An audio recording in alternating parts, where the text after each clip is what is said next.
Maua sa umoe ilo manatu atu ya oe Ua e tu ua u Ai ua sili atu se ta silo manatu Apai o lea Ua lava lea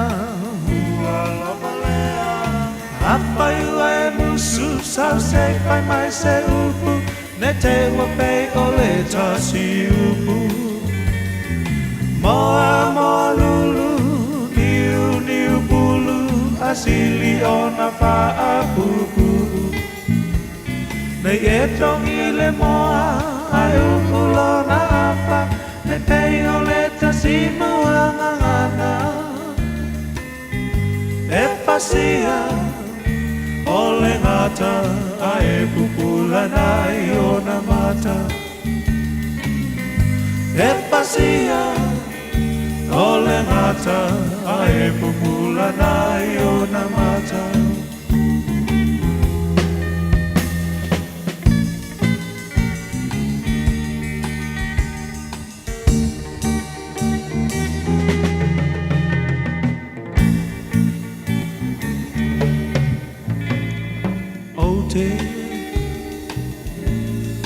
Mana tua ina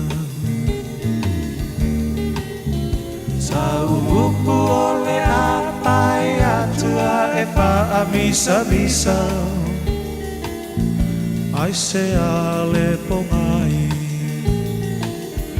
O a mafu ai no fuli tua mai Apai olea Ua lava lea Apai ua e musu Sau se pai mai se upu Ne te ua pei o le tasi upu Moa moa lulu Niu niu pulu Asili o na paa pupu Ne e tongi le moa Ai upu lo na apa Ne pei o le tasi mua ngangana E pasia O le ngata Ai pupula nai o na mata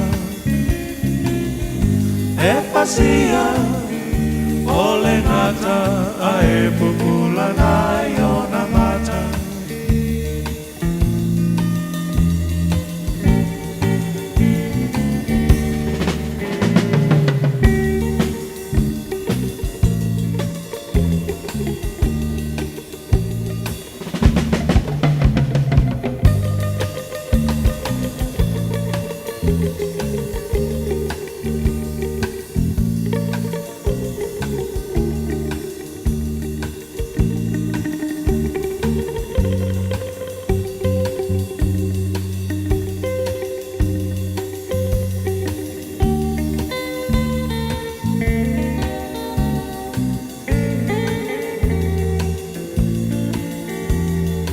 Apai ua e musu Sau se pai mai se upu Ne te ua pei o le tasi upu Moa moa lulu Niu niu bulu Asili o na paa pupu Nei e tongi le moa Ai upulo na apa Ne pei o le tasi mua ngangana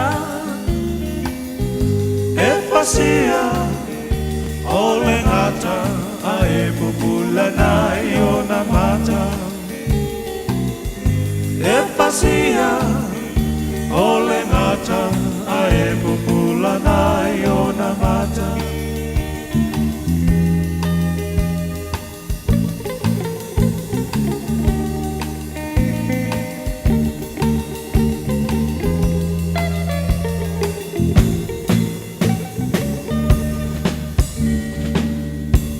Taraflava o David Tua le nei, o lo e whaafonga mai pēi le Radio Samoa, tasi lima i watolu a mō, Samoa i amanuia lau whaafonga ma lau whaasausaunga.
Ua na o le Radio Samoa se furulima iwa toru a mo e tautuaina o e ilaungangana fitu aso le vai aso.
Whaamalilia mai a te mātou i le tahe ao i lo walofa.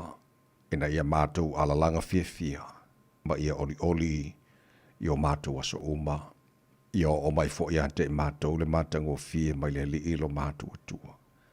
Ia e wha tuma wina ia te mātou le ngaruenga a mātou lima. O le ngaruenga lava a mātou lima. Ia e wha tuma wina. Lo mātou ta mai o le langi. Ua tele lava loa lofa. Ua tala noa le tae hao i le silisili ese o lo mātango fie. Ina ua mātou maua fo i le nei aso fau mai hante oe. Ua alalanga fia ima mātou pese whaafetai lau fio le nei tae hao. Langi o vi inga mātou whaape atu e pa ia. E pa ia lava oe le atua o au. O le atua silisili ese o le atua matautia. O le atua mamalu, o le atua mamana, o le atua e pa ia ifo umaiai. O mena e whaia. E pule awao oe mea malava e le ai lava ma se tu sama oe. E tu maulo walofa e le li liulo wha maoni molo wanga le lei. E o ranga taanga o mea malava. O le atua lava oe o atua e soifua ma le vavau e o le wha vavau. O le atua e la ei le vi ingo le mamalu o le atua oe pulupulu le matango fie. Ta ba whaftai tere lava i lau mea lofa, o le ola fau o mātou maua i le nei tae ao, e le ai lava se tasi mātou te maua i le ola ua nao o lava. Whaftai lua lofa o le fau o tute manu, malo longa sa tofa whai o tangata, tau matele e te pehau ria le nei tae ao, a o lua lofa o e whaapopo le nea so fau lo latu si fua mo le mātou le yola, mātou o ria le nea so lulu, ua lua se fulfitu e ia so mea o le folaunga le nei foi te usanga. Ia o le mātou malanga nei aso lo mātou tua, ua mātou tu inati o ao whamone mone, se e tau tai le mātou folaunga o whai nei, ma ruia whai vale awhengai mana tanu, le nei aso fau e a mai, mātou talo mantua pele tanu pele sa moa, le mātou talo nei tae ao, anga le leim whamanuia le tanu e whawai ia te oe, manuia te tai o sa moa, manuia na i o mātou ainga uma mana i o mātou tangata i sa moa, maso se vaenga o nei lalolangi o lo alala ma papa a wai. Whamria fo le nei atunu New Zealand o mātua nofo ma wai. Whapena atunu uma o le nei lalolangi. Mātua whalongo i taua ma misa o whanoa i ola o tangata. Mātua talo lo i lauwhi le mu. Ia whapena o whatoa whi mali ei me uma lo tupu le nei lalolangi. Ia ma whamanatu i mātou. Ia manino na mātua wa ai le whatua tua. se o mātu lo winga o nei mea o lo tupu. E tusa ma o onga la wa fionga lo mātu tua. Ala whangia nei mātu whanau, atu nā tu nā tau ia o onga nei aso, ia malu tia i nā tau le paolo o a ao. Whamaria fo i whaiva o le whea ngai mari mtamata e whaia onga longa whamana o oina o nei mātu whanau. E le ngalo tu mai lo mutpanga mana tāpo inga, nei mātu mātua tu ahasin sino le tunu i malo mōta malawa, ma so se no whanga o tau sia i lā tau. Maru tia i lā tau le paolo lo lofa ni aso, ma le mawhana whana o wa ao. Mātu i ali nei mai taima le malu lu, whaafoisia pera lātu sui fua lau le tino, siri lava e le anganga. O mea omala whana mātu whaia, nei asa fau e mailo mātu o tua e mātu whaia lava e nei a fo ia turu vi inga i ha te oe. Ia whamania mai tau tua redi sa mone nei asolo mātu o tua, o mātu wole mātu wala au, i nei mea malawa e ala la swafa manu malo, Jesu ki risolo mātu ori mora mātu whaala. Amen.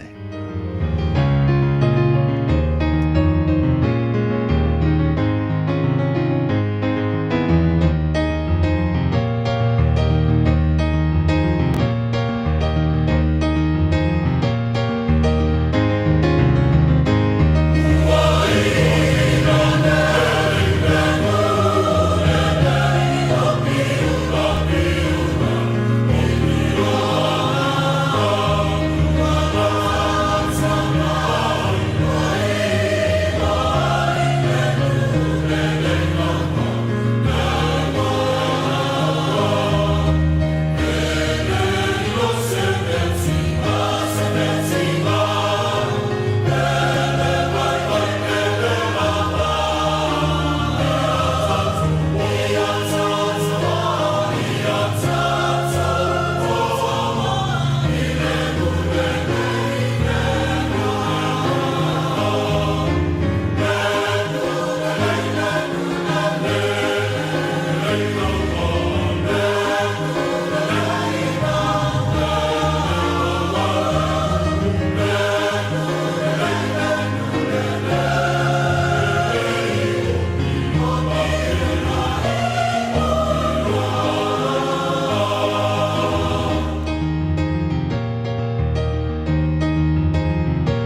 i lunga mai la pese ale kolisi fa fa au I piula ale tautua mo o Radio Samoa ina watatono ia le tula he ono.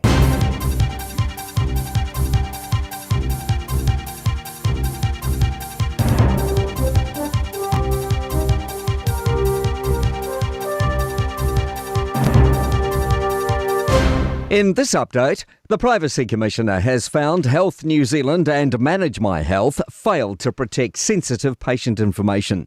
Michael Webster's published the first phase of his inquiry into last year's cyber breach, which saw the health records of nearly 100,000 patients stolen. Claudia O'Neill has more. Webster says the attack impacted mostly Northlanders due to a unique arrangement involving hospital discharge information. He says Health NZ should have ensured the information would be safe before sending it through to Manage My Health, which had inadequate technical safeguards. Webster's issuing compliance notices so changes meet his satisfaction. Many mortgage holders will be rolling on to higher interest rates in the coming months, regardless of what the Reserve Bank does today. There's division among economists regarding whether the central bank will hike or hold the cash rate. New analysis by property information firm Cotality shows more people are moving on to higher rates as wholesale interest rates continue to rise. Chief property economist Kelvin Davidson says more people are moving from shorter-term rates to more certain long-term rates, which are less directly influenced by the OCR. Concerns globally around inflation, growth prospects, risk premiums, uncertainty. Those costs globally have gone up, and that's feeding through to those longer-term interest rates. Meanwhile, speculation tomorrow's budget will leave much to be desired, with the government having to walk a fiscal tightrope. Finance Minister Nicola Willis has zeroed in on slashing bureaucracy after failing to deliver National's other election promises of returning to surplus and reducing Crown debt.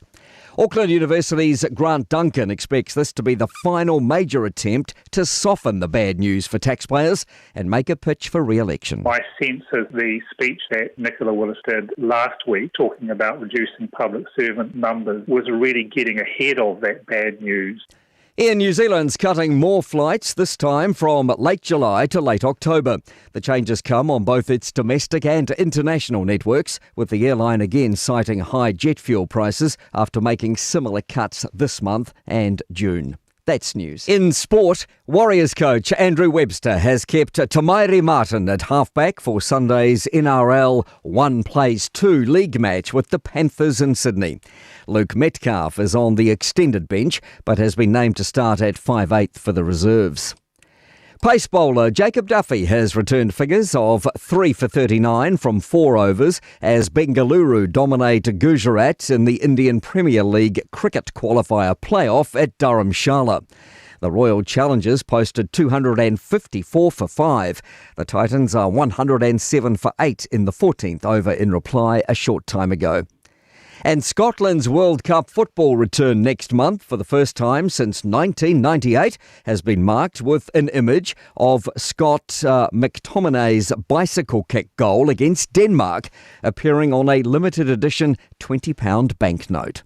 That's sport. I'm Malcolm Jordan. Ua na ole Radio Samoa se furulima iwa toru a mo e tautuaina o e ilaungangana fitua so le vai aso.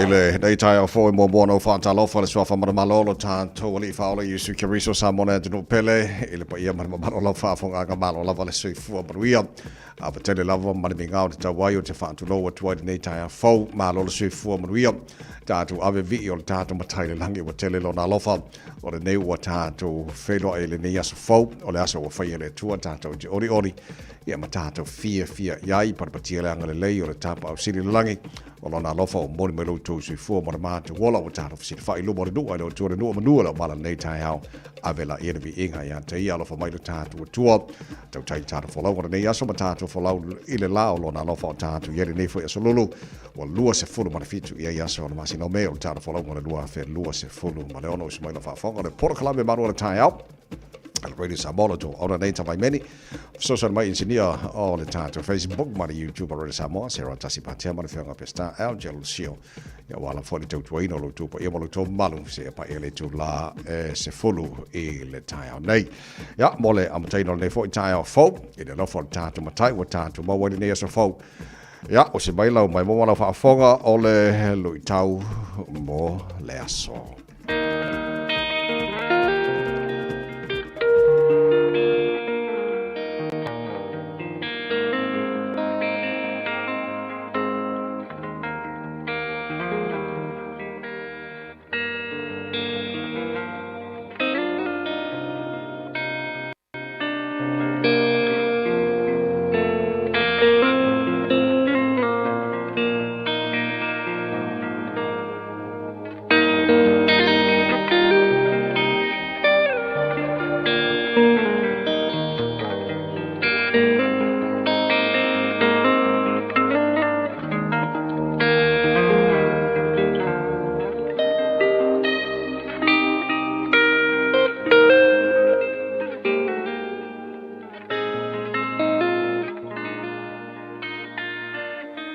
lu I tau mō le aso.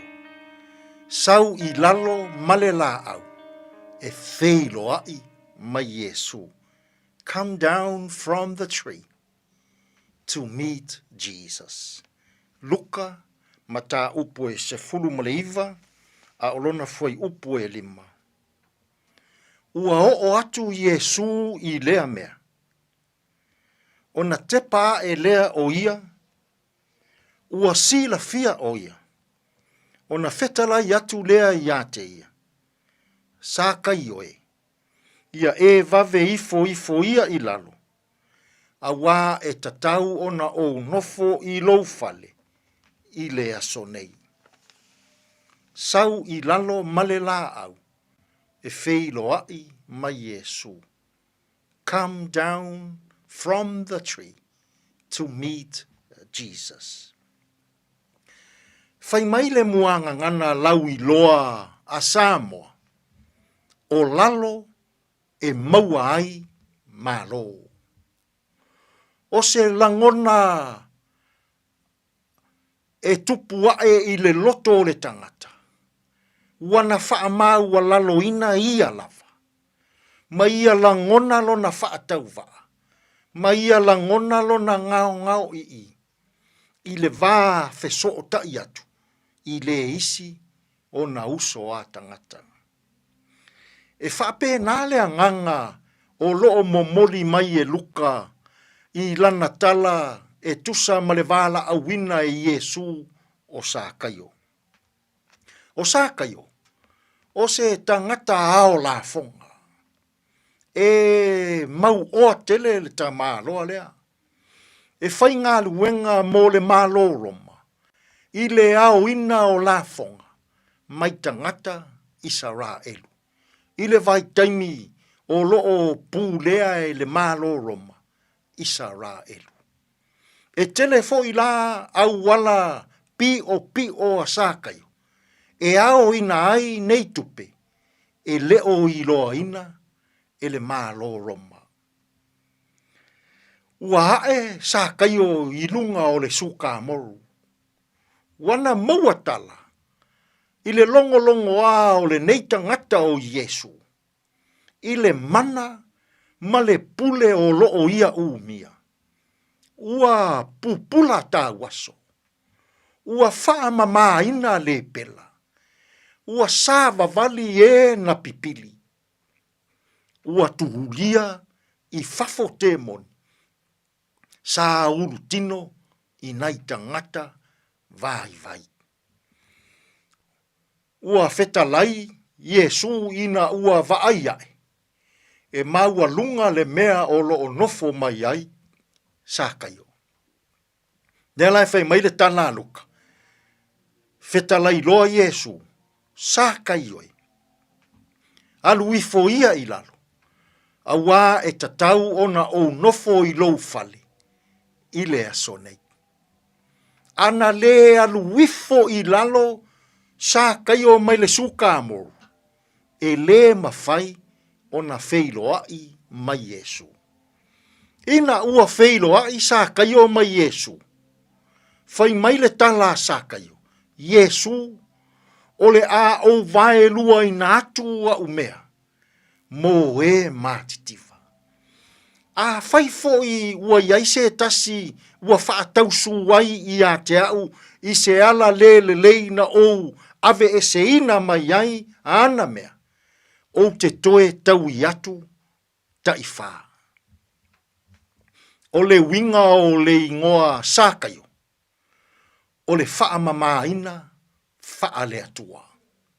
Ua la ngona e sākaio. Le winga o lona ingoa. Ma ua wha mama ina lona loto ma lona anganga. I le alofa tu noa o le atua. Samoai. Tasi le nei o whaafita uli I o tātou waso. O se whaafita uli to tonu o whainga mālo. O se whaafita uli to tonu o ekalesia. O se whaafita uli I to tonu o nuu maafi o anga. To a tele tangata. ua fia e fea i le la au o le wha maua lunga. Toa tele tangata ua fia e fea i le la au o le fia pule. Toa tele tangata fea i le la au o le fia mamalu ma le mana o tele. Fetala Yesu, sa kaio, alu wifo ia i lalo. Ia tato wo wifo i lalo, i le loto mau lalo. Ia tato wo wifo i lalo, i le loto mama. Ia tato wo wifo i lalo, i le loto whaamangalo. Ia tato wo wifo i lalo, i le loto alofa, ma le loto le lei. Samo ai, o le vala a wina o sakaio, e alu wifo i lalo. O le fina ngalo fo i lea o le atua, mo i tātou i lene yaso. Ai a pe a se i o tātou o wifo ia i lalo, mai le tele o la au whaama ua lunga, o lo o tātou nofo ai. Ai alu wifo, ia whaatino le loto whaama ngalo. Alu wifo e whaatino le loto alofa. Alu wifo e whaatino le loto le lei. Ile nei fo i aso. Ai a pe a se e alu wifo ia i lalo. E whaatino le loto maulalo ma le loto whaamangalo. Tātou te talo. Lea tu wai. Na oa o maia i mātou uma. Ia mātou i loa o no wifo i lalo. I le loto maua lalo. E whaatino le loto alofa ma le loto whaamangalo. Angalelei maia ia mātou whiau o lene yasu. E tonu malelei ai mea uma. Lou lava suafa Yesu, lo mātou wali ma lo mātou whaola. Ua mātou tatalo atua i nei. Amene.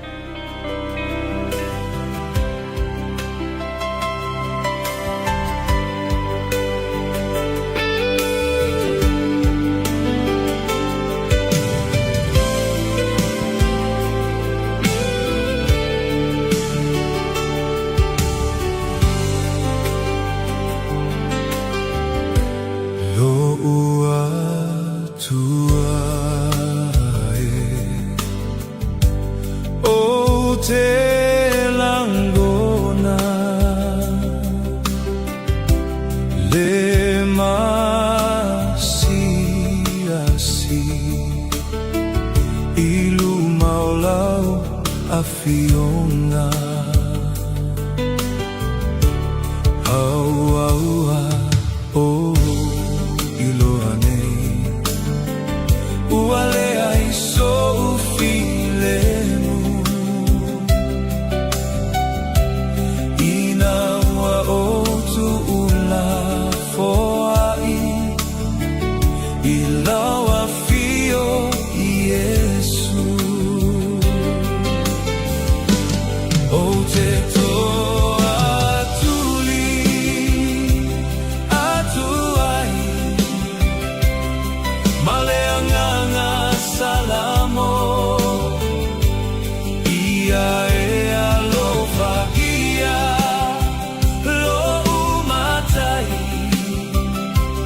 Fama na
wai o le pese o whamai ai le tātou Porokalame lui tau mo le aso le foi tai au fau ma le o ngā tono le aso o tātou o lia le lor te lau tai au te whanongo le lui tau e mana iei o ngā mana ia ma le lui tau lo a mai a lau whanongo nei le tai so le mkua maanga ia mo ia so le o le o ke whanongo a ai musu mai lo ma fau ia te au ai longa na whainga ngata ia Yesu lea ai lunga le mena i sa kayo i le la au. Le whamali e mana awa ngālanga i sa kayo le o le whiawa ai a Yesu. O le alau te whanonga longa le mana i tēlo lui tau ni le tai au. Musu mai lo mawhawhau i a tau. Ai longa na whainga ngata ia Yesu o nā e lunga le la au. Le mena i sa kayo se i whamali e le mena la iona nā e lunga le la au. Ia e mana i a mo i a la le lui tau ni tai au. Sa kayo sau lalo. O la loa sa ili ai ia manu ma manguia. Iyo ia longa manga. Ala la mai naro fa mo. Dos furu tele tu lai ono. Fa tai fa longa ale Enterprise Motor Group in Marukau. Male Christian Savings ola awina toil Porokalame. Maru al tai al video sa mona minuti ona mo kwai fa pa o fo no ta tu musik so maru mo ya ri kai a ori ya. Ua whainge lo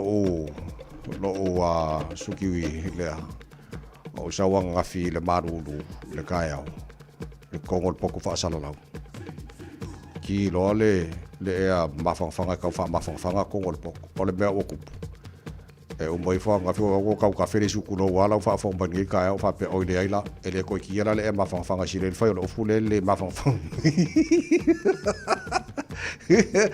ya so taro musical tai fa fi o nei tai fo ia fa malas au fo le tino la su tu te manga ruenga o nei fo tai fo to kwata fitu le tai o te mana o ia o ia fa ava no awangi MC le si ba nga ta wo le taro Porokalame o le areto le ola te pena mali songa ia pasta la fa kopa o le tanto malu le tai fa le ngara e pule o la malu le tai fa nei po la toast po la koko leisa po la ar malu le tai fa le ngara awangi MC el te kwata fitu nel tai hao.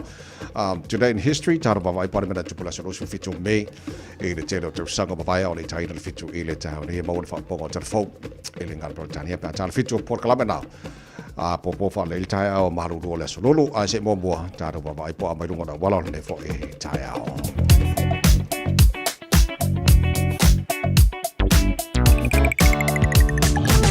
Morning avata vale malo sui fua ile nei fo I tai au fo kwa sekia lunga la wala ngi kai au sole na pau ale ba ngala te ba tolo mo mai ole va o ku mewa ngai fenua pai le tu le sifo to au kilani o isi ba nga o ma lungo highways kwa mangaia na sama te ro isi ba nga a lang be makar mo kwa keno lang be makar ngi kai au wa ngai sin fia ka ko kala ko sa lang be makar no winga la flow le ai masinga kau poloka tas Yonga, o runga ngara wan, lei se whanau lama lip tia mai no leo, apata vale, o le kai miarangi o rusu. E le lei alo wa ve usul kai awa, na kwa le ingu lau bukofi, o ma e whakankane, ala wake akul piso nau. Mori en malanga inga rwego nei tai au na tunu. Ta lofa lava, o le si ufafonga le nei o Samoa, le Radio Samoa. Mai ngā mata I le tala o le tauara nei fo I tai au fau I le mawai atu Tamaki Makaurau au ke lani no whanga whaasalaunga Radio Samoa Waluolo I le malulu I le nei taimi o le tai au Winga wha mawina le tau a o makua I pongi sa pia whafo I le I malamalava o le a whaasolo I na puaoala I titi ana nisi vaenga au ke lani a la matele langi le nei le tau le tele o vaenga au ke lani I le so e ange maria masawini mai sauti I se sae fa solo nangi mai matu se sae e ni so taimi o le auli se fulma le vanu mo lunga e o ele maru no e fa mo wina mo kilani ile ne yaso se fulu lona ma walalo tai ape au le stofi la fa so foi awa olang de le tau telo vai ko au kilani tu tusa le maru du o e nei matai au se fulu valu I lona ma lunga mai ngai on tuatu las for radio le awa foi lang de le tau se fulu fitu mo lunga le maru lu asto nai awa olang de le fa so na awa olang de le sa o le aso mulburi lana o me o na sala stolso maltasi aso mo yuni la so fu o aso fo kim mana so lu kim e amaka yungi de kim wa ko wa vai la so maro lo yung ia le lei a o fa mo ngana na mai tau o da utu na mai o ke tal talala ia te oi tai au te tasi maso uma ia whamabonga ale awa i tau. Ia arakawa mai le tua mo oi maha nei aso kako fifi ai a. Ia masoro mga iaku pe au dia. Whamabonga na tamai na awa i tau. Nei tai mana tai au. E na onos fu tolu mana afa o te ane le tulai ono. Whafifianga su i whaifiloi. Mai le RSA tala ina whafifianga Radio Samoa nei fo tai mana tai au na tunua ngai juta mga ruenga malo lava le tawata i malo. Le wha malo losi wa afar kako pai aso. Wha mala si mai maria whaifon nei aso pesele mo e.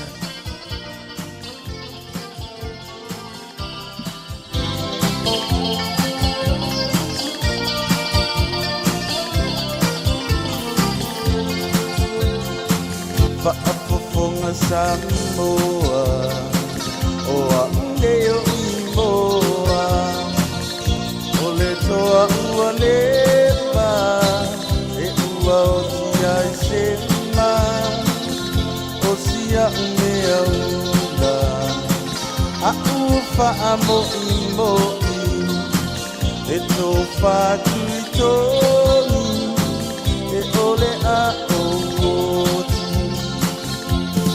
Oe tofa, oe la dia,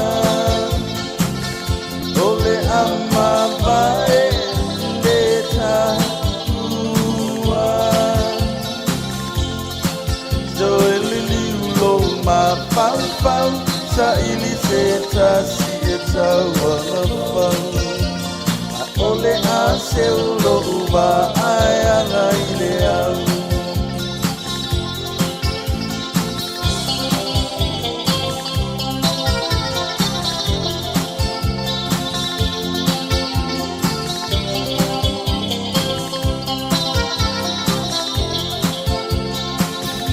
Ainga ile tani male ulu moenga e malingi loi mata e tangi olo uanganga ile tu malo ambe ile palapala ma amanga lo ita o se tangata ile anga Oe tofa, oe la dia, ole ama vai leta ua. Soe lili ulo ma pau pau, sa ili seta si eta ua pau. Ole a se olo ua ai anga ile au.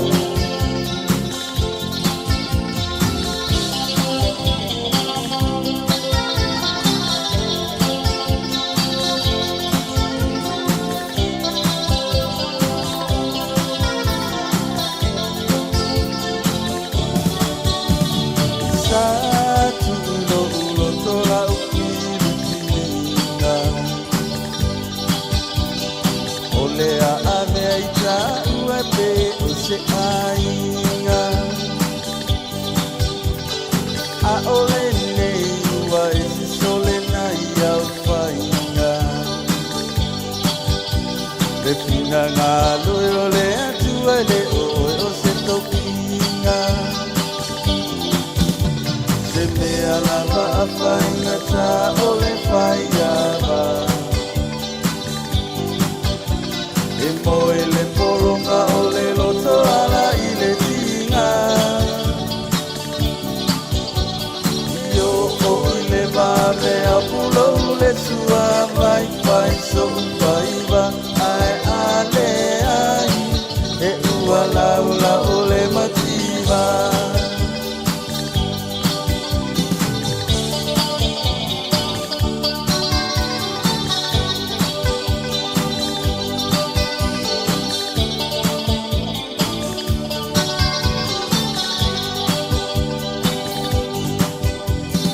O te mana tua ina te whaato ano no Ka o alua e tarusu e oni whaimani popo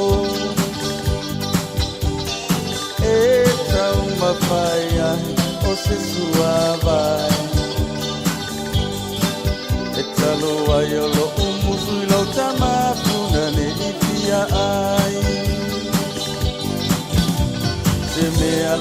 whaafainga tā o le whaiawa. E moe le polonga o le loto ala I le tinga. E o I le vame a pulo le sua ai fai so whaiwa ai ane ai. E ua laula o le matima.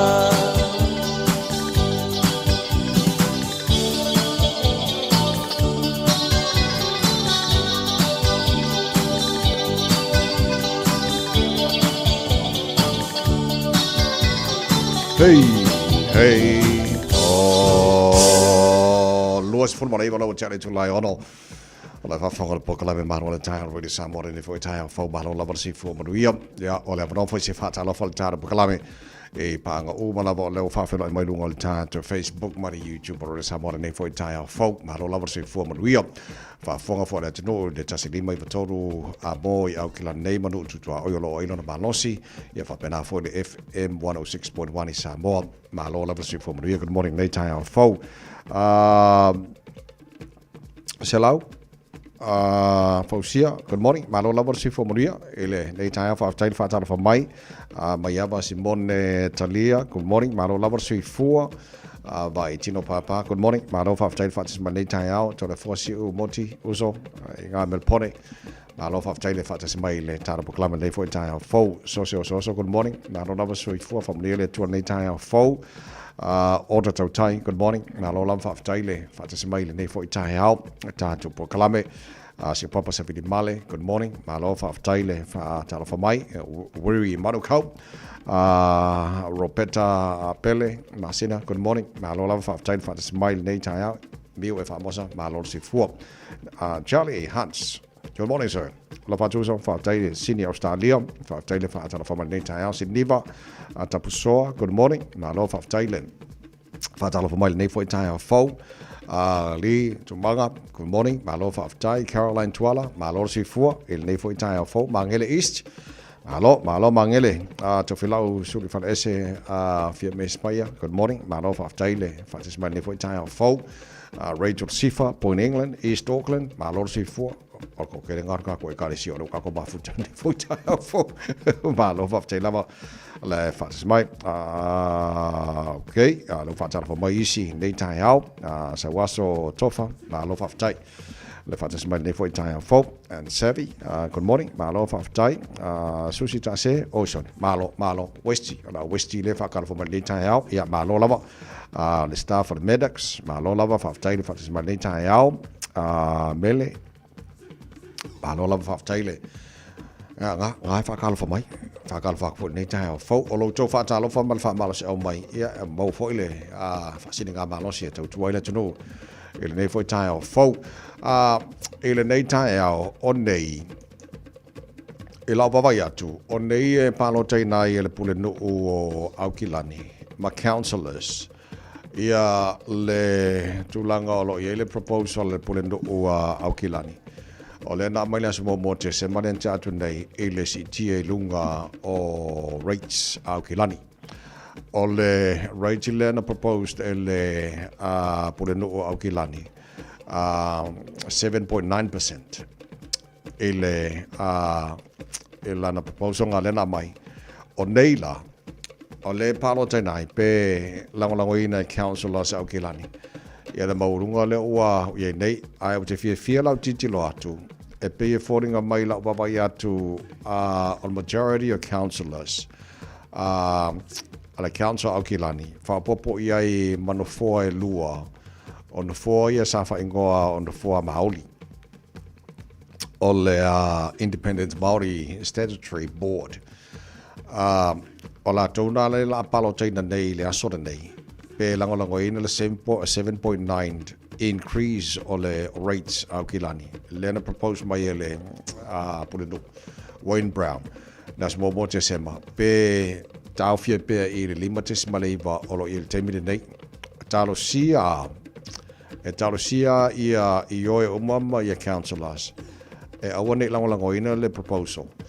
Ale pulinu o Aukilani. Le maurunga le nei o lau titular for maisi councillors o le mkwa maurunga pe afua to the cost of living. e tau sui whanga o le whenga i nei matatou. Ia ma le tēl tonga tārsua ule i nei. So o le o nei la se i titila la tārsia ia mau mai se update is taimi nei o tae hao po leo auti. Ia na tu watu le tātou porkalame. Ai o nei le whaile pānota. Ia pe lang ina le proposal le na mai le pole no au kilani i las mo te se mata sanga lente atu nei kalo sia tātou uma la ia fo ia sui o tātou e tono councillors i le council au kilani. Makua awange lango inga le proposal le na mai a fo le langa ia kasi ilunga Rachel le kau kar sui fuanga ki be kaimi. Wa le ngi me kau fa kau falawa ka mai kima ia altu langa na ia so le ia fo i o le a tato pate tari lapo la le unga le au iai. Ia le palo trai nao le fwoi baenga si tanga rates au kilani. E iei tangata na tine lope sa inisi o i le Silver Park shopping centre. Titi la tine tangata na umalo nao la po le asfo reile yes Friday afternoon lente atu nei. O nau titi la te pe fōringa mai po tangata na whaisana whātau. Ia te was wai ki lopo was fatu po le te papa ia tuna koria le hatohone St John i le Joyce Furuiva i le tolu i le awauli ia mo ni tongfitinga ia ai number 1 tala na o mai alo na ola i le shopping center so o le motino po le mea was fatu ia po se mai oso po le anvainga na o mai na ola ai e mana ia fo ile ia le tala no fai tau ia fo ile e fai fo mfa manatu ia tato e silafia e te le o lava lelo malo si e te alu i le shopping center fai la fa tau ia well may as well malo lo le lise i mau le lelo malo si na e malanga le fai la fa tau i o shopping center ia walanga mela le mau o lo anga ia tu o le anga ia tu le tanga ta wa ke lo penga le fa sanga fa kau penga lo ka fa se van vani i o shopping center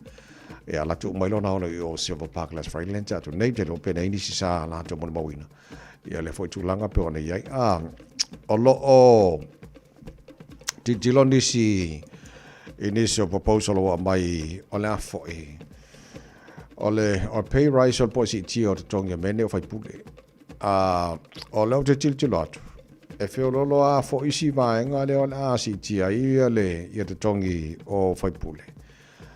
Ia male tulanga lo ia nei, alo na winga pe fōringa mai a whaawasenga isi lau titi lau di comments anisi. A whapeo leo o mana fōra le malo ia le vai au te lo tangata whainga luenga amatanga luenga le malo.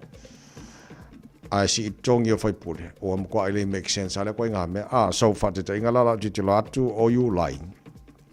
Si tia lua pasene o tongi fai pule so o fai pule ala ia o te tongi lai mfaina tongi ai pea o nei a iu lai o la o se lau warsu tasiafe fai pule o cabinet ministers fa pe ala tu si tanga lea lano winga lea la o la tu tongi i le tonu se lau lusu fituafe ia ma le palemia ia lona tongi lai e lima se lau lusu fituafe o e silisila mai fa fonga mai le mau rungo kongi nei ka mai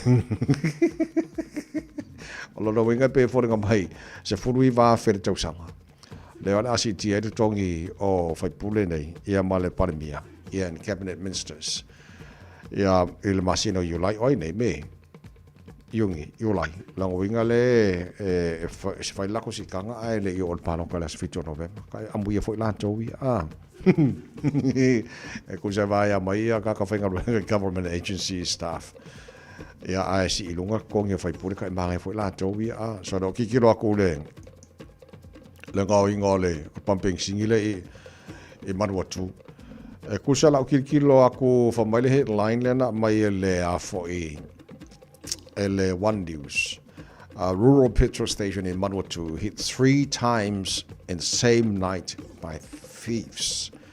Ala winga fa akolu lenga nga o yele pumping singile Manawatu ele ngawi.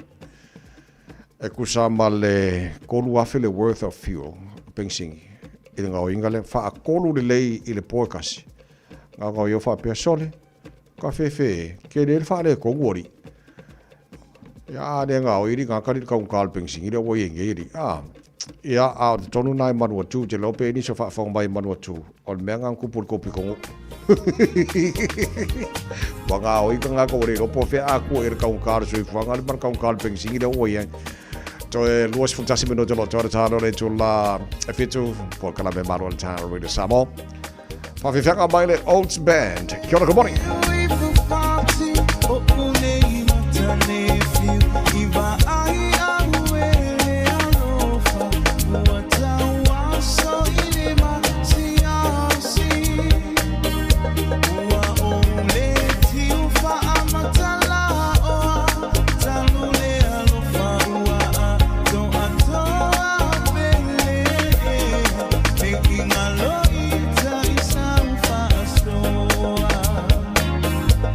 Ipele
Radio Samoa. Tasilima Ivatonu Amo. Samoa, on sale now at Qantas. Fly direct from Auckland to Apia and reconnect with your loved ones for less. Book now at qantas.com or with your preferred travel agent. Hurry, sail in Sunday, April 26. Terms and conditions apply. Oso. Sure, fe o kausinga iau makari I la manga iau lau ka vali fou.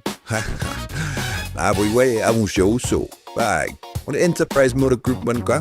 Wa uso yai kaya wangi. Lei yang whakamoe lau whainga duenga. Ai o akurea fia wa show lau ka mai lunga lau wala. Pa ma koinga ka vale. Piki apu SUV, van. So koinga ka vale ha. O feet for cover. O le lima ongo fiku Great South Road man kau. Pe vile le over se lau lima o dua korfa. Enterprise Motor Group man kau. Sa ili, fili, ma ave loa lau vale. Le Shine Dental, lau fale fa ini fo fa moina. Lato te fa ia fofa tal no ango unifo. Ia so lulu tai tasi. Tele e wala me fa ona tutong yai lau tong fitinga. A fio mai loa ile lima fitu fa Great South Road manukau. Bevili mai le lua fitu ono fa. Lua fitu ono fa. Mo le Shine Dental e ia inga fa pitoa. Radio Samoa. Taslima Ivatonu Amo.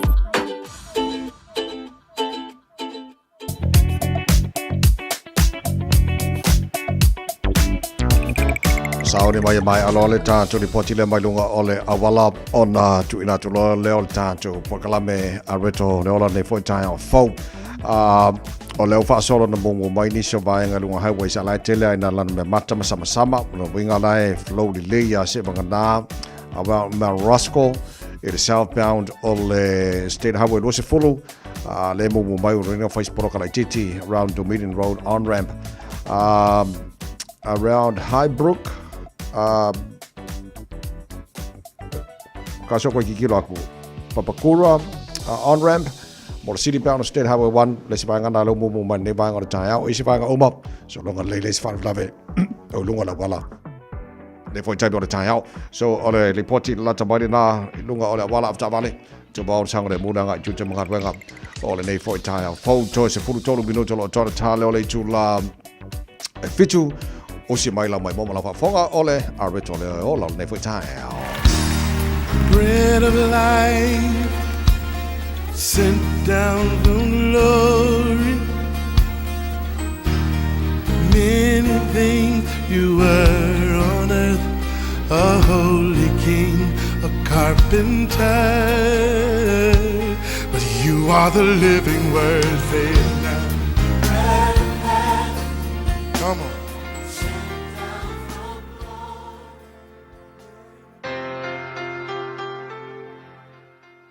Talofa tatu tunu mai tatu polkalame o la retolo le nei foi aso e malo lava le soifua manuia ia te oe fai foi ona mafuta mai le nei aso o le feso fa fai upe tols fultasi e fa bea ia te ama outou upu fa fiu u malava ma le lotoa ma le ita ma le leo tele ma le upu leanga a toa ma le loto leanga u malava a le upu mo le aso le nei fa bea fai se fainga I lo loto le whaamangalo. O e mai tawina a fai e umi ona e ita I se tasi mai eile loto le whaamangalo I tutonu ia te oe.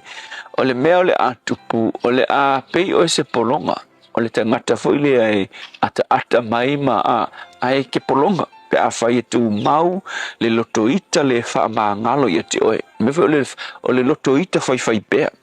Awa o le mele o so se mea le lei lava e fai el tangata le ke le whaamangaloa le ke vai kuma e ti ngai ia pe kaufo I lo mawhauwhau ingi mele le fai el tangata na le mele atupu o le a e ti ngā ke le fia e ke ki ngā I te mi lona winga o lo wita fai pea le whaamangalo le na o le a avea ma se me foi le kai pe se manua foi le ua umi e le whaamalolo ina o se mangu foi le vai se me foi le se kai mi se pe singa upo se mangu o lo vai po lo lima e ua umi ke le ai mafu mai ona ua le ua so vela kaupea e ko le ua e fa pena uma lava I el mo le loto le tangata le whaamangalo tangata ita umi ma ua le mawhai ona ia releasinga le tangata. Le mafua anga le mo mia ai ona e whaamamulu le tangata le na. Awa ki whaamamulu inga loa ua e whaamamulu inga foi ti ngā o le tua nai. Nai te nofo maoi. Ma whaatanga le tua le ngata na e tango release le tangata le na. Ai e te tau mawhai whaatanga le fisoasoania le tua na te suia lo loto ti ngā le whaamangalo i le loto alofa e avatu le tua e sui tūlanga i le loto nai tumu i le ti ngā.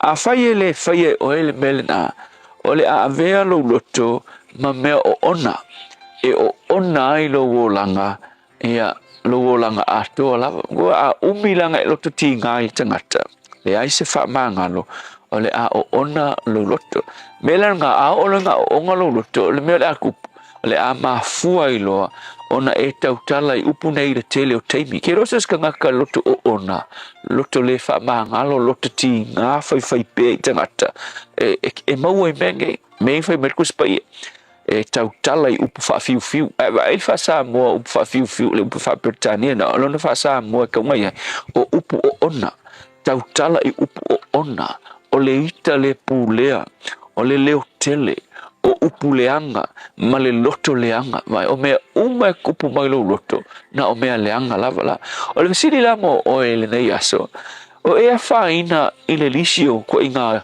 upu whaape te tautala i wa o ona lo loto o onga me ki kaukalai o le winga o le mafuanga wa le ai se loto le lei ma se loto whaamangalo o lo i te tonu i te oe o le alan me ki mo mia ke lo me te mo mia e te mo mia le lofa o le tua e whaatumu ai lo loko. Wa se ilonga lawa e whaatumu lo loto i le lofa o le tua a kumu lo loto i le lofa o le tua. O ngā oso e se lea o le loto o ona ma mea ti ngā o i tonu lo loto i si tangata. Le tua whaafitai lo wa o mai ia te i mātou e suia lo mātou loto o ona ina ua whaatumuina e le lofa o lau fio e ala ia Yesu ia e pai atu se loto o ona i le nei tae au ona o Yesu. Amen.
le ole taulaga o le pese marawe pese le Peace Chapel o whamai ai le porkalame a reto o le ola nei fwoi tai au fau le tautua moa le British Samoa ma le porkalame malo le tau o ngā tono nei vai aso ina wato e tolu mino tolo tōra tāle o le July fitu aso lua se fulma le fitu nei o me o ane mena tupure nei aso I tau sanga wa mawai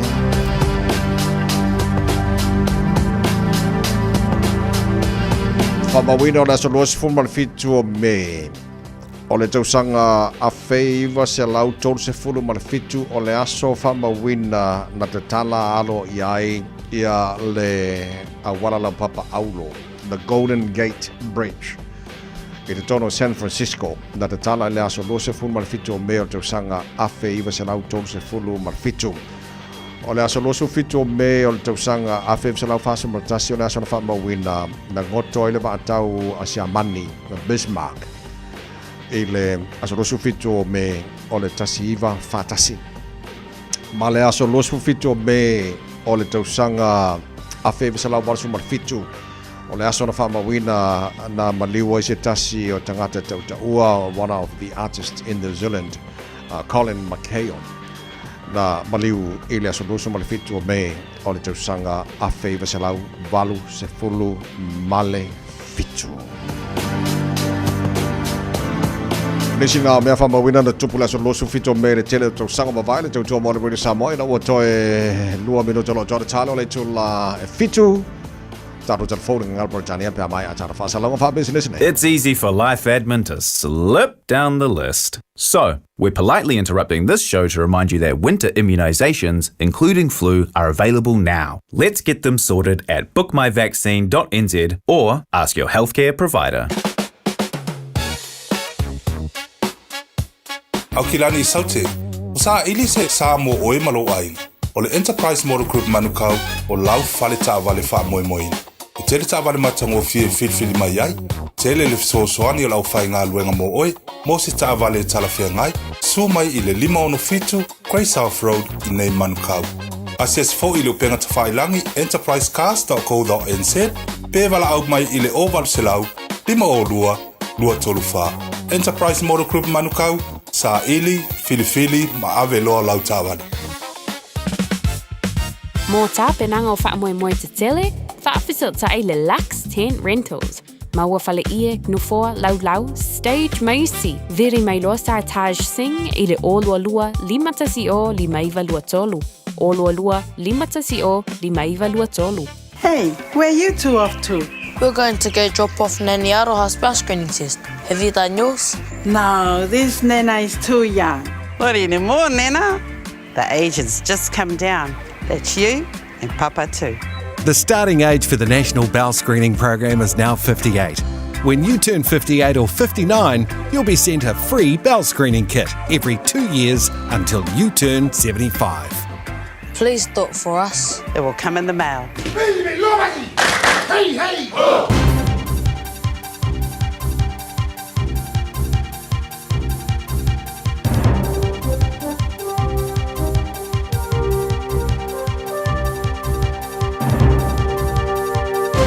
In this update, Health New Zealand is apologising for the Manage My Health cyber attack. The Privacy Commissioner has found that both failed to protect sensitive patient information. Over 90% of the 100,000 patients affected late last year were Northlanders. Health NZ says it's working on a response plan, and Manage My Health says it's since improved its processes. Health spokesperson Bevan McKenzie says cyber risks are something to be highly aware of. That cyber actor is one of many, Ryan. They're increasingly sophisticated. We need to be increasingly vigilant. A political commentator says tomorrow's budget could be National's final major attempt to soften the bad news and make a pitch for re-election. Finance Minister Nicola Willis has failed to deliver on previous election promises to return to surplus and reduce debt. But she has targeted local bureaucracy with more public service cuts.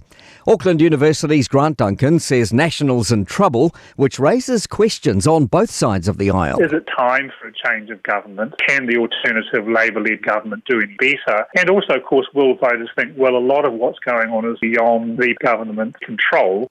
Optimism, more women can escape domestic violence with the government changing rules around protection orders. Victims can now apply to include their pet in court-issued protection orders, allowing them to free violent relationships without fearing their animal will be harmed.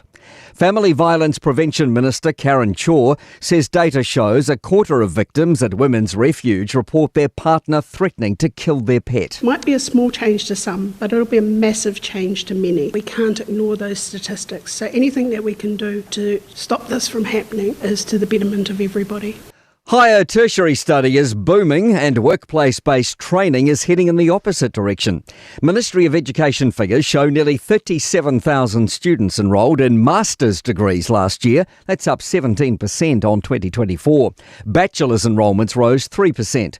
Workplace-based learners fell 12% to 108,000. That's news. In sport, pace bowler Jacob Duffy has returned figures of 3 for 39 during Bengaluru's 92-run domination of Gujarat to reach the Indian Premier League cricket final.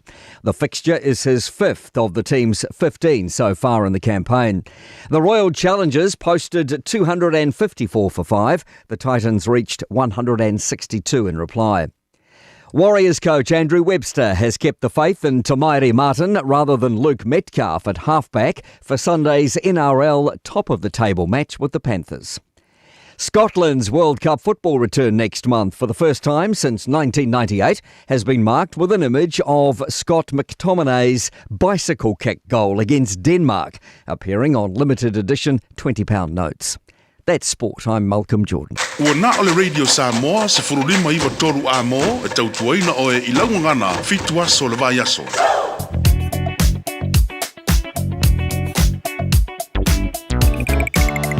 Malo te whamari au tawale e le nei teimi o le tai au lai maa nei a lunga la wala nei vai o le tai au nei se whala lawe o li pcha mai le waka kotahi so longa le leimea oma te manganani se vaenga le wa matana poloka le nei vaenga le tai au ai malanga mai sifo o lo tu mawana mumu mai le ma ku me wanga te no pai fa solo mai le wa ngai mai I lunga le tanto highways fulono around Westgate le ma nei flow mai le pisi le flow mai lava fa solo mai ai na o Lincoln Road on ramp city bound highways fulono lo te papa tu le mumu mai nei vaenga le tai au fa solo mai lava le pisi flow Tato mumu mai lava le highways full mai on city bound around Morningside, Western Springs.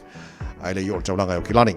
So fa saos full on taulanga ya fe mai los full highway los full lai okay mai le tano flow le lay around Mount Ruscombe, Dominion Road on ramp faz poloka lai titi pasi mai hios baranga on hanga flow le lay fa wa mai le los full southbound a fe mai ba lele wo ko fe poloka mai mala le al mala ba lele pai oi koi lau ba le kai au pisi mai le malanga mala ba le lo suru fa wa mai le lo se folu massive road on ramp lai ma nei lai pisi lai flow ia ma se pa ia lava link on lo se folu southbound anga southbound state highway 1 city bound around Papakura fa poloka le banga le tai flow le mai lava Papakura ia pawana banga le mo man ne banga time sa po telo ngal wenga lo fa I le re poloka ia around Papakura city bound on state highway 1 so bona banga lo poloka ne banga time si banga la pisi ala mana ia flow a pisi a flow seki a pisi lo poloka o cafe fe wa kwai ka ko ngal wenga ia na ole tala la tamai na leo ma le waka ko tahi le fo tai au after vale matala masanga le buna ga chuchu magar wenga ne fo tai au fo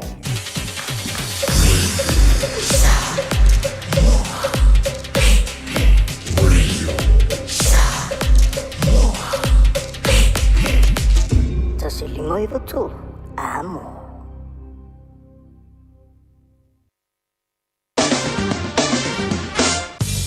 Malo fakta de tro le tadi mai tu tua e lo ma ota fa pena fo tono ta vale ma tono fa fainga wenga mai mai long on Facebook mai YouTube already sa mo fa pena fo le FM 106.1 is amo malo la versi fo manu ira nei time all the time ora mai ala tamane nei talo tau pa tu sa mo lo se furo le ma fa fana le e wo te baru sa mo ira nei time all the time awa malang le mai tau sa mo nei time all the time we gonna tau sa mo le so ola alangi de le tau ile telo vai ngola tno awa ni so taimi ya manisho vai ngo sa mo pa o timu le so tolu se fulu degree Celsius mo runga de vela le sa mo I longa tono nei vai aso lua se format fai lona mawalalo fa talo fa tuai pa angal tana bukalame so se vai ngona tino pele Samoa fa pena foi America Samoa lungol tatu Facebook mari YouTube fa pena foi FM 106.1 Samoa malo lava se for manuia mai mino tion tatu tano foi le Samoa le sui on tatu radio Samoa pia ya tatu no foi fa la tele ni semelo tupu Samoa mai foi ma tulango yele ai ngala tamai la mai tau onga tono neva yaso ma aso tono neva yaso yam fa lo telefone headlines la fa penana fa fonga ile tino ya daru tala mai Samoa pe tala valu le tau nei se mai tala tau tono New Zealand nei pa ba tu motu saute fa tala fa maro le tino so se vai ngana motu saute o tata ba futa nei tau Queenstown ona fa solo na langi le tau futasi mo ngana maru nu timaro awa puao fo ni so taimi langi le la o dis fu lo mo ngana maru lu wanaka fa solo na awa lang de le tau le sos futasi mo ngana maru lu Westport pa una wanga ni so taimi o le sos fu lima mo ngana maru lu ile tela wanga o maru fa solo ina awa puao fo lang de le tau futasi mo ngana maru lu fu fa mo ngana maru lu Nelson awa tau lang de le fu lo mo ngana maru lu kai Cora awa pa timbu lang de le fo tau le sos fu lo mo ngana maru lu in Chicago awa pa timbu ni so taimi fu fa mo ngana maru lu Greymouth e pa una wanga lang de dei fo de tau le oli ma le fia na nei as fu mo de ono mo ngana maru lu Blenheim asoro na wa lang de le tau le so ival o so maru mo yali Alexandra ival mo lu maru lu asoro na awa ya lang de le fo i ni so taimi Dunedin maro se fo mo ya lang de le tau mo to le so fu lo mo lu maru lu ya mana ayo kara stete fa tala fa tu nei ta ma lo la versi fo mo ya awa pu ni so taimi la lang de le fo de tau le so ato fu fa mo lu maru lu fa mo wina mo kara stete e le so se man talo tau le motu matu le pi tala venunga le motu matu kai tai as furu iva mo runga malu le e le sofa so lang de le tau awa i ni so taimi fa talo fa le tino le mo Wellington good morning malo la versi fu mo ia awa lang de le tau le aso a tos fu fa mo runga o le malu lu fa mo ina ya mo Wellington le so fanga rei awa lang de le tau fu va mo runga le malu lu fa mo ina mo ne fo yasos fu fitu mo runga le malu lu tau ranga awa lang de le tau le so tau po fa soro po awa le tai au langi de le fo ina so atos fu toru mo runga de malu lu jera ba ngo roto rua e po ni so taimi langi de le fo tau fu limro mo runga de malu lu le so ile papa atu Palmerston North e awa langi de le tau fu ono mo runga de malu lu le nei fo yasos fu ono malu mo runga de malu lu ni Plymouth langi de le tau awa ni so taimi fu ono mo runga de malu lu nei pia pasoro na awa lang de for the tau le sauce for farm mo ngal maru lui Masterton awa lang de tau le for yasol le ven lang de tau mo toast for lima mo ngal maru lu e le onga ton raso ta tu yai for lima mo ngal maru lu Hastings e awa lang de tau le for yaso for lima mo ngal maru lu Gisborne awa fo ipa una wanga lang de tau makiri kiri do ba lo se fo mo ria wa ta ya lang de fo ila so atos for ono mo ngal maru lu fa mo wina mo kiri do e adesso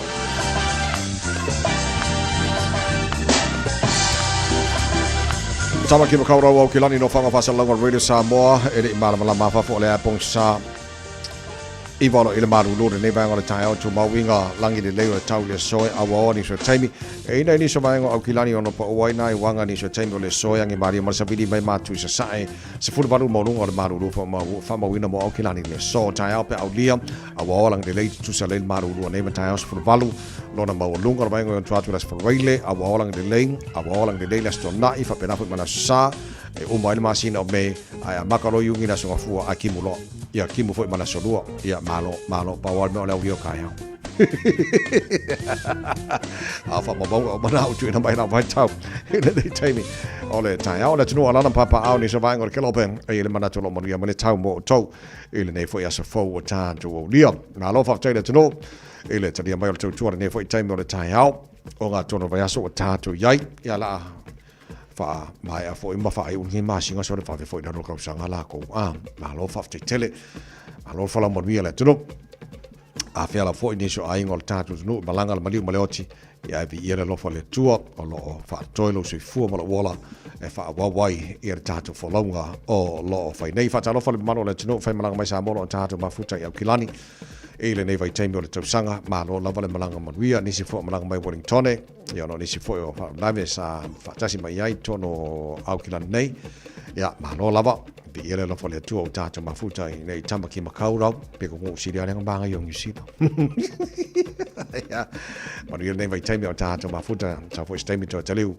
fa nga malanga sa mo fa pe na fo inisi vai ngonu siro lo to la lampa pa awai no pui au lo fo tata matai le langi leo to mount out of so taile samo Australian tata radio samo e pia le fionga na no ni ngal mana to ba tanga vai tipi tanga vai ya tata no fa la tele ni sembero tupo ma shot pe na to le tno ya mole fa na tuino le onos fa te sanga tu tasio tata ma lo tele yo por kalame fa nga solo toru waso ya olo fa pe na ona te pena ele malo ya ma se fo ka ko nga fa kasi se ma ngai ya pe nga fa kasi ko kuira se pingi ma ka ko fa kasi samo ia wale taula wale foi fa moi e venga o ka ko fa kasi aio i samo la mili il tatu tunga fa tazione foi tsang o la fa nga foi la ma foi spongio ma la male so ta ingale tatu po kala me samo na vai aso e pe ia fa kasi la e aloi foi spongi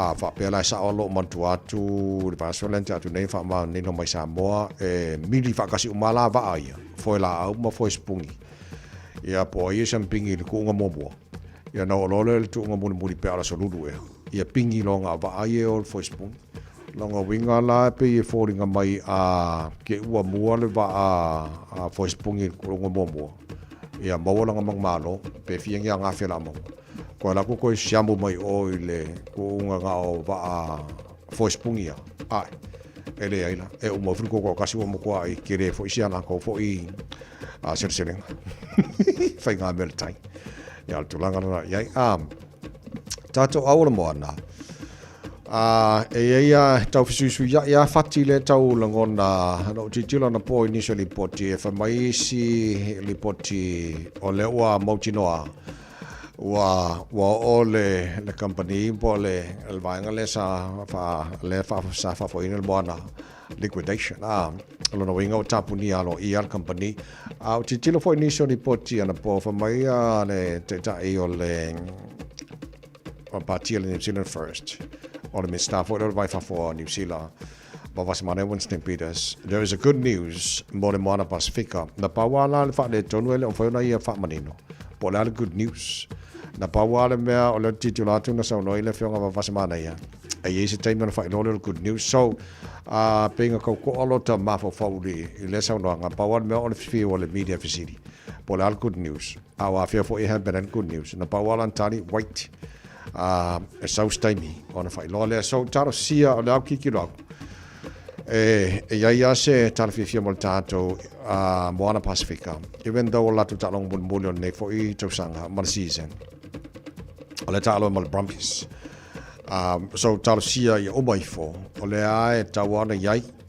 o le tala fia la tu la tu mawana tongi tamata alo se e pa ia you like ia o mai you like ia on titilo le pola le sipa nga wala telo isitama o le na sania ko konkala ke se ia pa ia le lua fe lua fitu ia ele lola pe fa fenga kongi kama I la ko kala ke nga but a bit of good news le fa ya umala tu talonga le fa nei mul le weekend la tu ma wan tongi tamata alom se ia audiel masino yulai mail nei uni yulai la fa tongi tamata alom so of sip tela la pe fa fela kama yang sangi la ko kala ke until 2027 e paunga le sipa nga le tu tilo but se fa te tali la chichia afa pe e monitor nga na fianga va vasemana Winston Peters there is a good news mo Moana Pacific Garcia ia mo se tarfi fia mo tanto au le wai mana ia lango au le o ta alo ia lo matama fa na o tonga Samoa o te lo foi te lele sila fa ia onga au ia I kaltahia tonga ma le tato manu Samoa I tamoneta alo ia mo te pena ina au mo le ipola langa ya la taro fa te pe pola se tala la tamai tu langa ya to to mo le Samoa ne foi tai au fo e na o se fulma le ono le cha le tu la fitu ni so fa fi fianga tai as well la tanga mo fele se me kai la mai la na so mo po kala melinga pro tania think a minute on taru tala no le Samoa onga tonu ole ne foi pa ya so ma rola va se fo mri le tai good morning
I'm Annie Politiwatua, and you're with Radio Samoa 1593 AM. Just think a minute.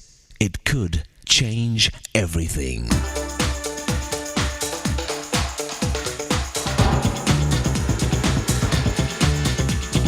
Think a minute. Not everything that is faced can be changed, but nothing can be changed until it is faced. You know that we are actually facing the most challenging time in all of history? Our world population has exploded to over 6 billion. So with far more people on the planet, we're running out of clean air and clean water. Pollution, global warming, and other factors are causing new extreme weather patterns and problems mankind has never faced before. We have more killer tsunamis, hurricanes, earthquakes, droughts, floods, volcano eruptions, and other natural disasters than any generation in history. AIDS, our world's worst health crisis ever, has already killed many millions, and there's still no cure in sight. In Africa, entire towns have only children left living in them because all the fathers and mothers are dead from AIDS. The United Nations reports that we're now facing the worst world hunger and famine in history. Hundreds of millions are starving, with countless thousands dying every day. Plus, deadly diseases like the bird flu can spread around the world in just one day. Add to all this the many wars and conflicts, and our future is quite scary. You see, even though our knowledge of science and technology is growing faster than ever, we're still not able to keep up and solve our own problems. Well, all this bad news can make anyone fearful about the future. You wonder if there's any place in the world that's absolutely safe and secure. Actually, just one. And that's in the hands of the one who controls the future. In fact, if you just put your life in his hands, you'll be in the safest, most secure place there is. So why risk another day? Why not ask Jesus to forgive you for living your own way and to take control of your life every day, starting today? Then for the rest of your life, with him by your side, you'll never again need to be afraid as he helps you rise to every challenge you face. Just think a minute. If you'd like a free CD of our top 40 programs, write to us on the internet at www.thinkaminute.com and catch us tomorrow at this same time when we stop and think a minute.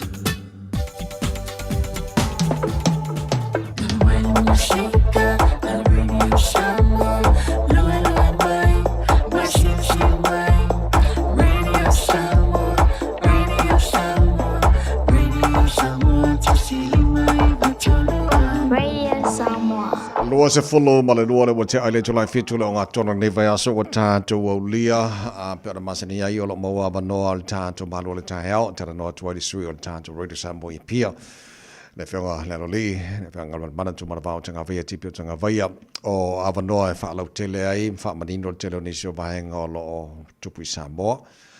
Ia, le ngā te lea, whaeiro fwoi, tā penanga le whionga le roli, mō tāru tala mai Samoa, pēr tāna waru, ia, mane tūlanga o eile, whaenga lata mai fwoi, la wai tau, tūlanga eile tau Samoa langa tūna nei vai aso, ia, malo si fwomania, la whionga, le roli, nei tai, ia. Sai fwomanuia, ta vai, malo le usu, malo fwoi soi fua. Malo, whaaftai le nei fwoi tai au fwou, malo whaaftai le, tau tō mai fwoi le tātunga luenga, tā amata i le nei tai au a fwoi.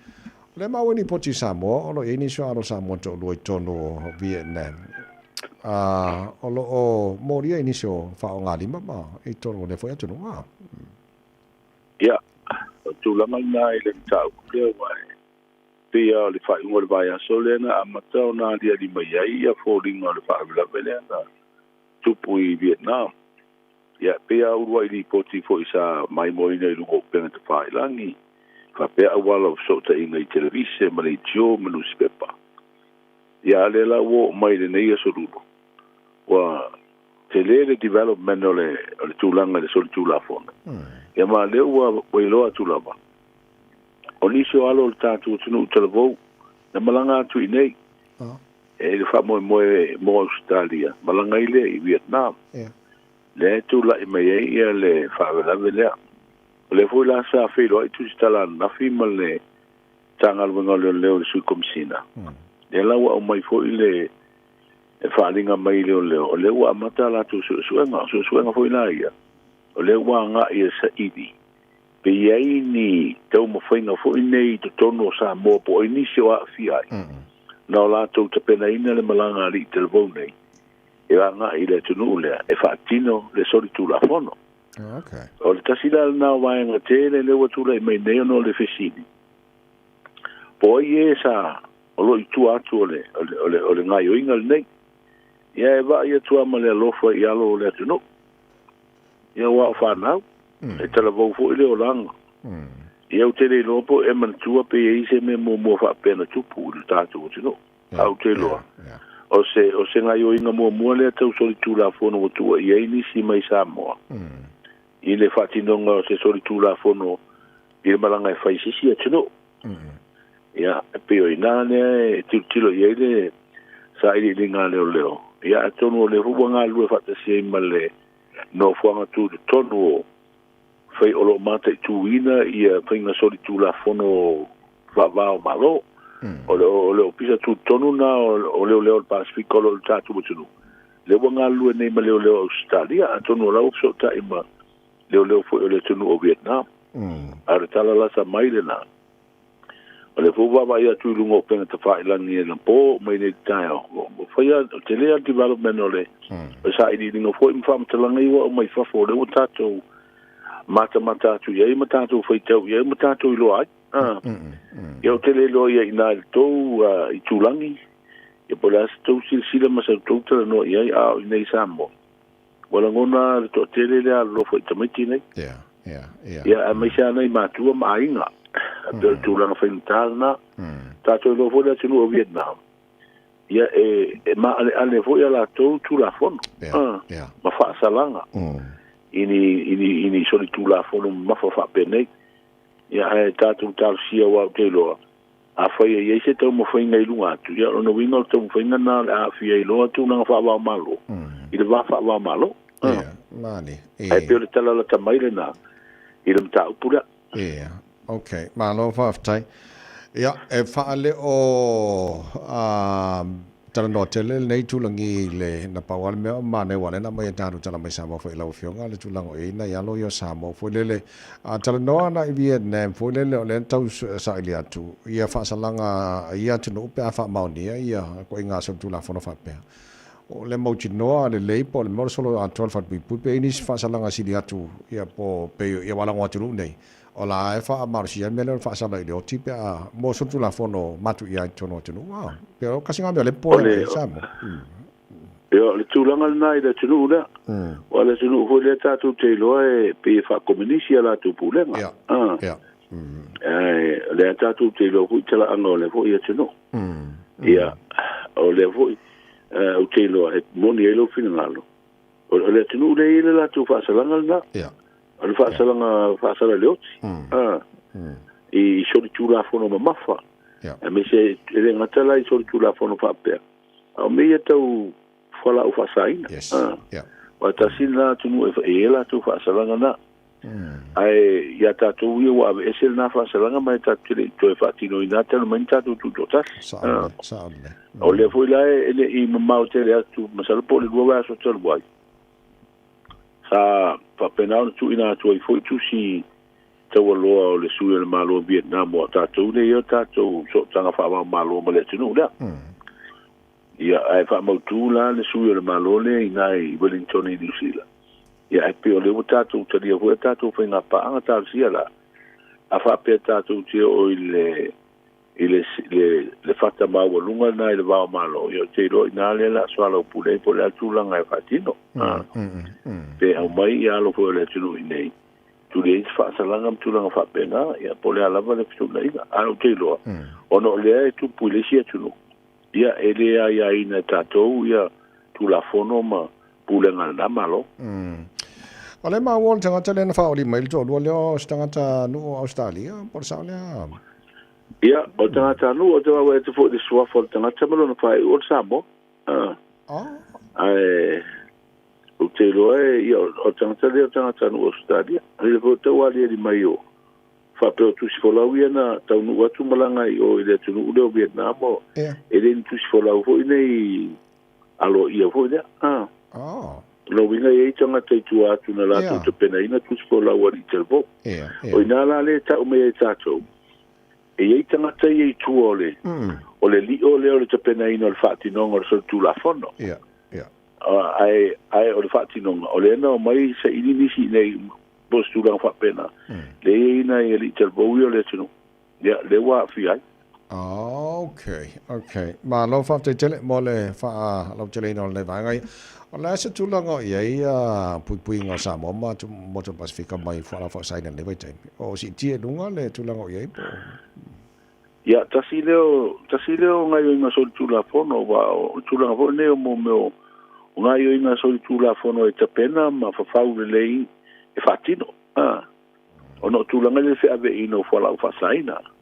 yo le foi tau ali mai fa la bele sa ta no mo moi o le wa maliu ya e pona fia ngai tonu mo me finga ke ni le fia mo me fa la fa sai ai pe o le fono le sa foi tau nei fiti fa urulungo pulengo mtanga lunga leo de Pacifica o ila le sa to so ala pulei ma fatino ya se si foi nga lunga si ti ai tu lunga pu ngo tunu la itino le Pacifica wa le pe mata watu pe o fa nga atu nu nei tanga tene i o America so tele en la fa sai e un fa wi mai ia to finga nei o fa la fa sai fa wi mai nei ia ona wa toile o Australia ma New Zealand ma o ia tunu Asia e pe o le tulanga na o le tulanga fa la le fa lo mai Australia ma New Zealand le wa tu malosia o una fa le ne te pena se suena ina ia matua sa ini le yai po fele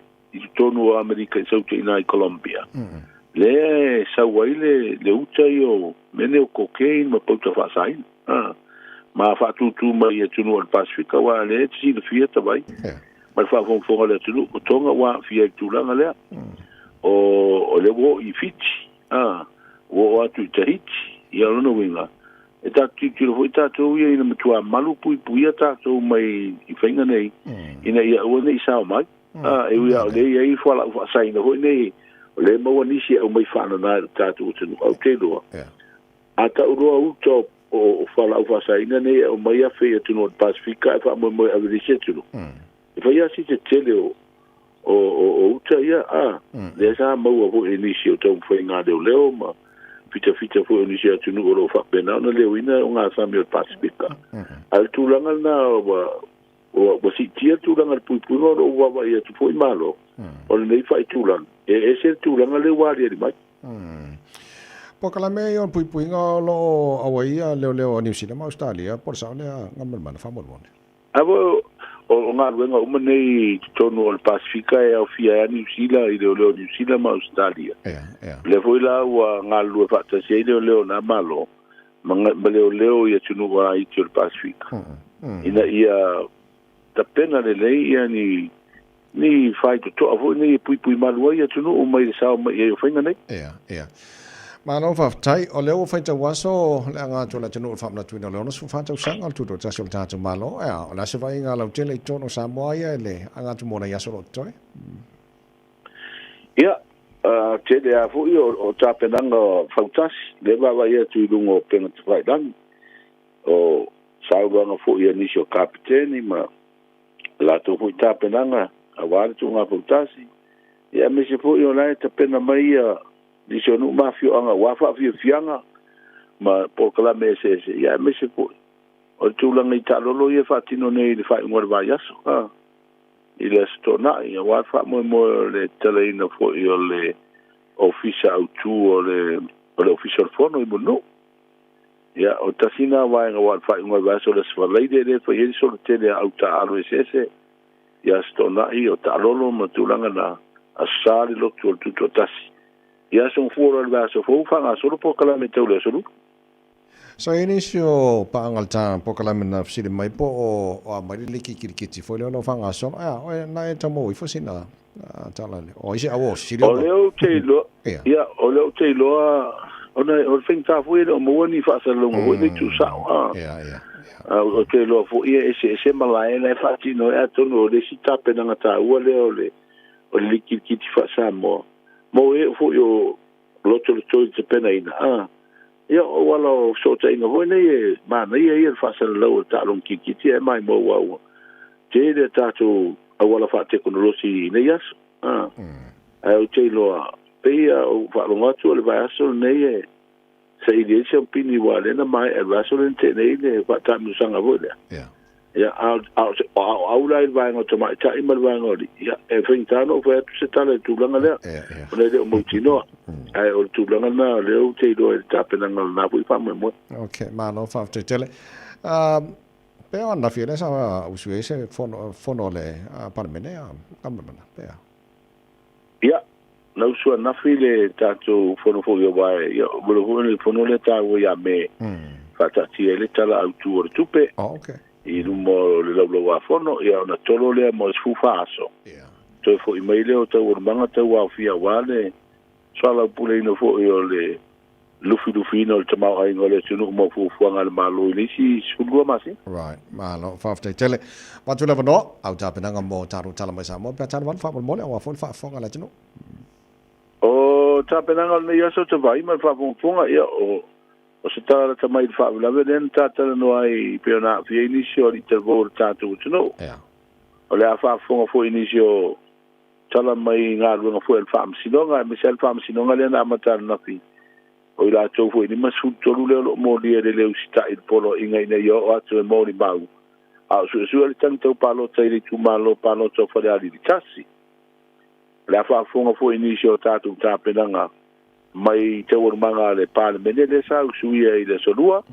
ia fa pe fo ina itala na tamai ta penanga po kalamel tuto tasi e mise lava i tatu tu nga va ai le fa mne tu ino lo su fa tu sanga o tatu sisi nga fu al ne tu sanga malo le tano o bang o mana la fa lo tele taru tala mai sa mo pa tala valu e le ta nei te mi New Zealand na tala valu te lo le ivan nai sa mo la se tala la tamai la vai tau le o ngatono ne ba so ma foi o timu nga nafi le ai pa o mai a timu e le o dongana na mautu mai vai fu wa tafe ni se vai tafe te le foi mo me ala vai ho ne wa su o mai no wa ma fa te le timu nga ya tonu o timu te fai un or masino me ia ma le fai un ala wa le o mai a tu le tau ho ne o fa ma timu nga ma fa ai o wingo le tau ne yaso o se wheteia ingo sabiri ma timunga lo ta oto pe nunga le tino e au maia timunga wha pea wila ma whain te tili e a fia i sa moa inisi o teimi.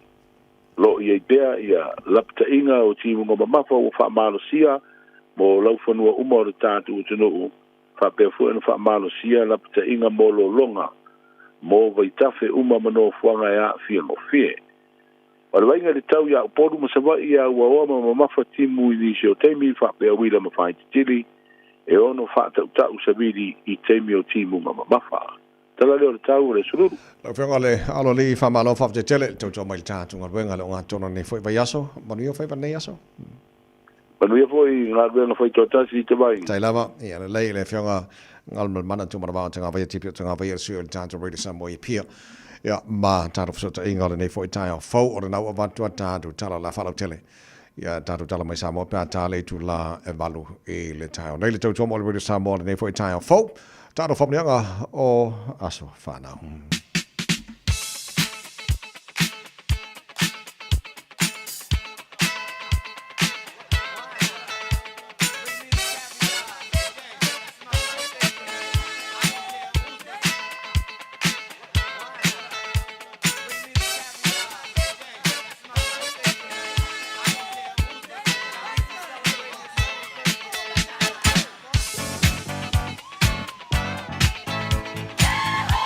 Mo whana e whanga ina le te whani mo whamania ngā whanau nei whai tai au fau. Wa le wanga makala ke whangi mo e kua ia o lau omi omi al te whani. Wa le wanga makala tolu fitu fitu. Tasi lima i watolu.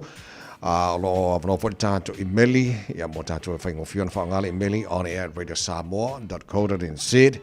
Ia ai e whai ma tātou e wawe kere lau omi omi lungo le Facebook ma le YouTube o le Samoa. Ai, wa le wanga kala kungai vāanga ia mo tātou.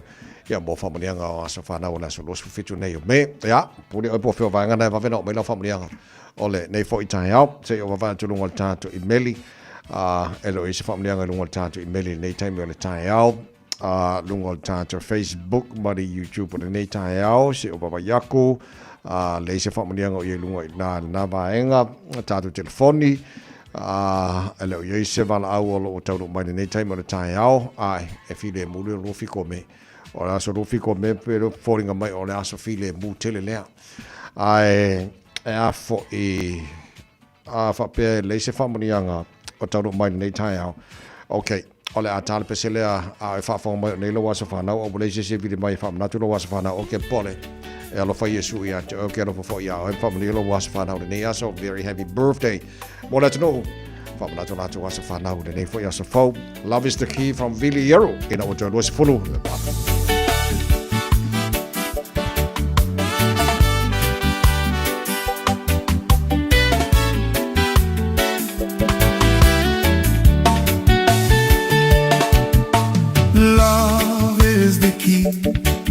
of everything I do. Jesus is the source of it all. Love is the key of everything I do. Jesus is the source of it all. O ela lofa oleki, o mea uma o te fire. Yesu ole puna o mea uma ole alofa ole ki o mea uma o te paia Yesu ole puna o mea uma. Peace is the key of everything I do. Jesus is the source of it all. Peace is the key. Everything I do.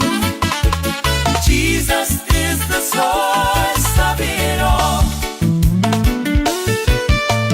Vilemu oletu, o mea uma, o te fire. Yesu, ole puna, o mea uma.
Sole, eva mali pese, malo le fafonga Samoa, malo fo ile va ile musika. Radio Samoa #1 New Zealand akoa. Simpson. Yeah.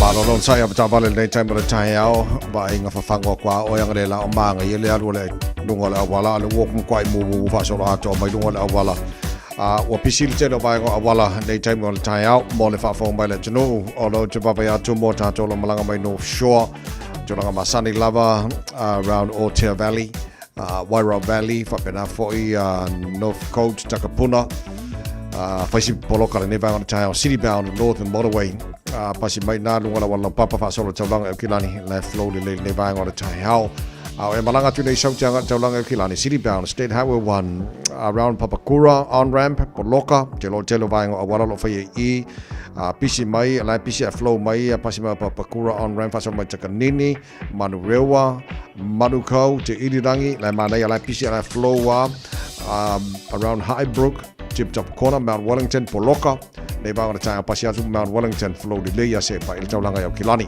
ai malanga mai Sifo Highways Furuono Lincoln Mars Furuvalu mai Green Height fa so mai Whenua Pai Hobsonville Life Low one in Nentayao pasi mai Lincoln Mars Furuvalu Furuono West Gate Royal Road Lincoln Road la mana la PCA Life Low kwa poloka lava in the city balance Furuono around Western Springs and Point Chevelia so wafe mai lose follow Life Low delay for lose follow southbound around Dominion Road on ramp banga here's Barra faisi poloka lai titi pasi mai on hanga manaya poloka le lose follow ala alu le malava lele fa o mai le southbound lose follow Life Low delay ko mumu mai poloka mai around Lambie Drive Rainbow's End ya Marilingo southbound lose follow anga southbound State Highway 1 so lunga na wala nei time on time after bale to all time malava on sai ya malfa mo bona ane toita tu ngadwenga ole nei foi tai au fo Reporting by Lunga ole awala in our choice of full family to tata ole to la evalu. This is a huge reminder.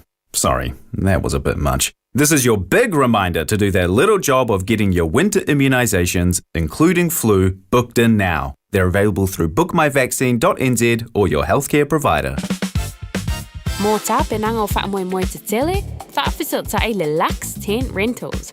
Maua fale ie gnufoa lau stage maisi veri mai loa sa Taj Singh ile olua lua limatasi o limaiva lua tolu olua lua limatasi o limaiva lua tolu Talofa Samoa e mawhagirap so sonia tu Dr. Chen i ngasinga se ole mai soka toto maulunga ti ngale tino fa pa ui no pauna mai sela mangyeso malikanesa maule tie fa mamai lo puta mali paste mo nifo tinga mal fa mnongi no lo fufonga fa bear products po olo have so sonia fa alam mole ma dark spots o folinga wa tele ngali wa mawala to pepe onor so soani a Dr. Chen ala au noi le lua fituono tolu fitu lua fituono tolu fitu pe afiwane i le lua ono Great South Road i Otahuhu Talofa o waleni o se electrical inspector Samoa tol sulima tausanga tautua ma o restaurant fo i mole wai no lo mota fal sam fat fanga luenga fa peli pe ino vai vela mo nga umu fal au mai lo waleni o amos electrical il o lua fitu lua no tolu no fitu no lua o lua fitu lua no tolu no fitu no lua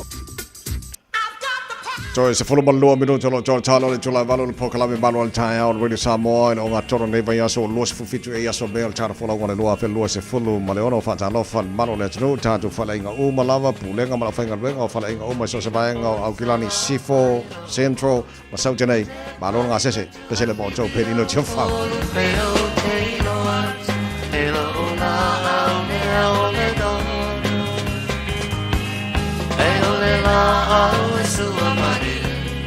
Ayole suka mai silie oh tu kuana ia pia itatan ole pare mari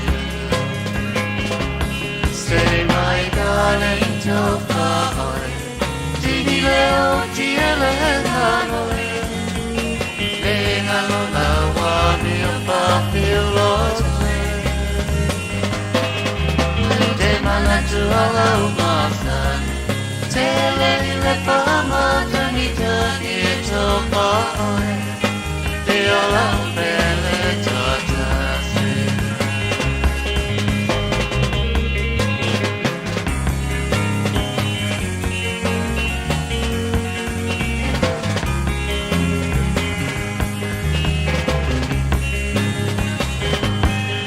Ai talo anei security Veo ese morbo Te apolo moe moe base alfa te atabe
Oh my, yeah.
Ia le makua I whaapupuna mai le lofo Yesu I lo sui fuamala wala nei tae au fau whaapupunga I Markoko Samoa wa maruru le tae au ia makua I whaapupunga I Marakapua Ingal Maroons wa Malo New South Wales Blues ngā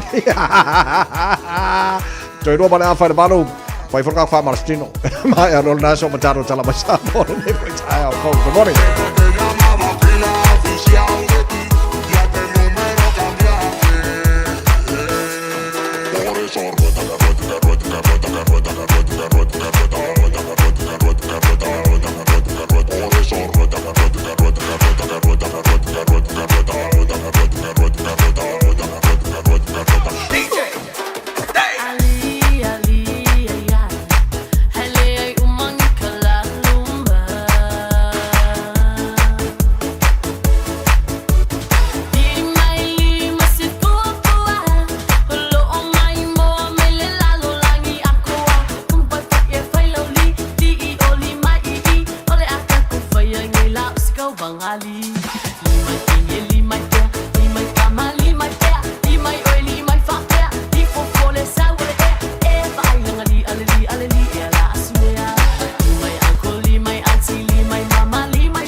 Awina sa mai mo oe e lau leiti o whalongolongo le Radio Samoa tasilima iwa tolu amo. O te toe whatalo whaelo tātu o tunu o le nei whaapoponga o le ngā luenga whaiwhai pēr.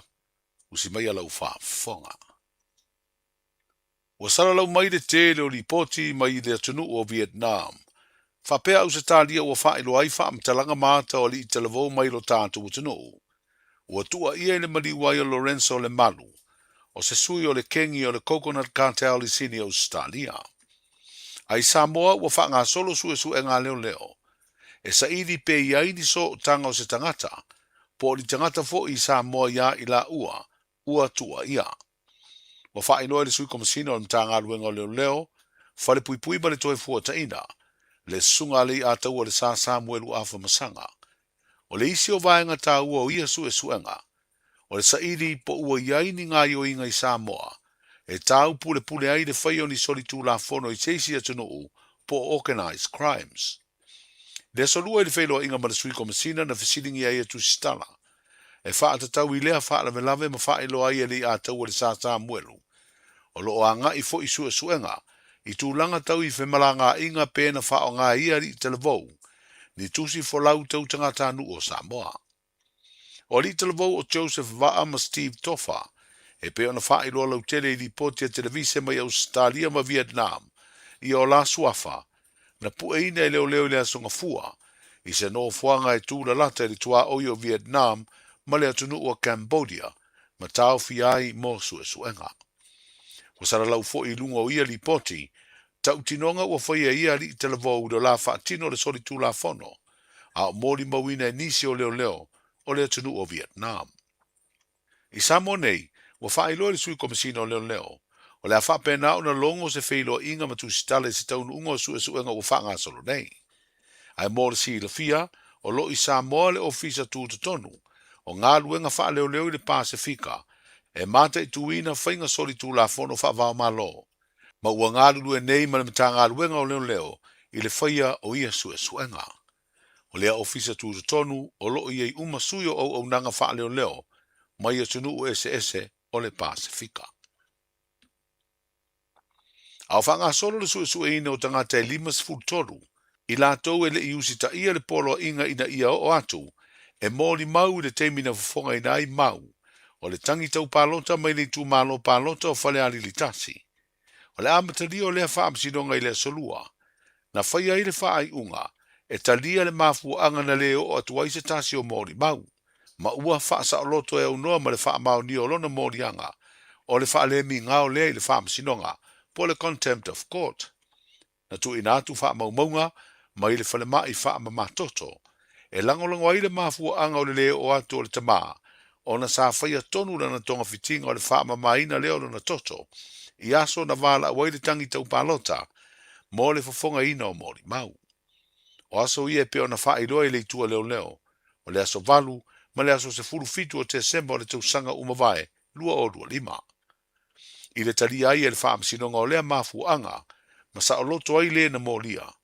E to lua moli mau o ni tina na la wha ailoa, na mafua o na leo o atu e tusa o tusi sa mania, ona e whetau I tonu le aso na wala a waile tangi tau palota, mo le fafonga inai o moli mau. Ai ngase lo na tua ātina, wa fitu sfuruiva tau sanga o le soifua. Na wha ailoa I leo o moli e le aise isi e nofo I lo na tua a, le mafua anga e le io o atuai le whaamasinonga. O le tasi o tina o le mafua anga sa ia le usita I ai le polo inga, e o atu e moli mau. Ona o le aso tonu lea na tinga ina ai le mumu na pa se tasi o na ao polo na vae. Ma ua wha tonu ina le tina, ia o atu I le aso lulu o le nei vai aso malo na uso, e wha mauni ai na fia lona a ao I le mumu, ma o lona uso fo I lea na wha alia e le ua molia, na o la sa I lia se tau la sea Samoa, e fo ai lona mumu. Le unga li ina wha asala lau o le wha amsinonga, le te tau ona o atu e whaia la mori mau, ina ua talia I se wha I unga le wha amsinonga le su eino le tangi tau palota, e wha o ngai wha amtalanga tau toa mori mau. Na wha iloa le tamaa I luma le wha amsinonga, o lona le mautonu ma fesasia ilo na mafau fau, na mafu ai o na ia wha iloa mua le wha amsinonga le vai aso ua mawae, na mafua o na le o atu e whaia la mori mau malona to'olua, ona sa wha alafi I la ua e le fast. O lana mori mau I luma le wha amsinonga le solua, na suia ai le mafua anga, I lona wha pe atu I le wha amsinonga, na o atu I le aso na wha tonuina e tula I ai, peitai, e taunu ina mao ta wha amsino le vaenga pito I lalo, ai wha ilo atu e nisi ua uma le wha amsinonga. O le wha amtalanga fo I lea le tina, ina ua whaia lana mori mau. Sa tuli loa ina le wha amtalanga mua alona to'olua na ta ua I le wha alafi, ai sa tuturu le tina mai a wha iloa I luma le wha amsinonga, o ia e fefe, ai o mea uma na wha iloa I lona to'olua, o le mafua anga tonu lea. Sa fasili wha amsino, pe la tele I maua se wha asala launga, I le sa ili aio I la ua mole o atu e moni mau. O tali, e le ai se wha asala launga na o la maua. O le aso luas furu ono Iuni o le a mawai se wha I unga le wha amsinonga, I wha amtalanga e tusa o mafua anga, e le I o atuai moni mau o mai o na tutulai, au wha ngā solo I peo na wha solo atu, isi o lo molia.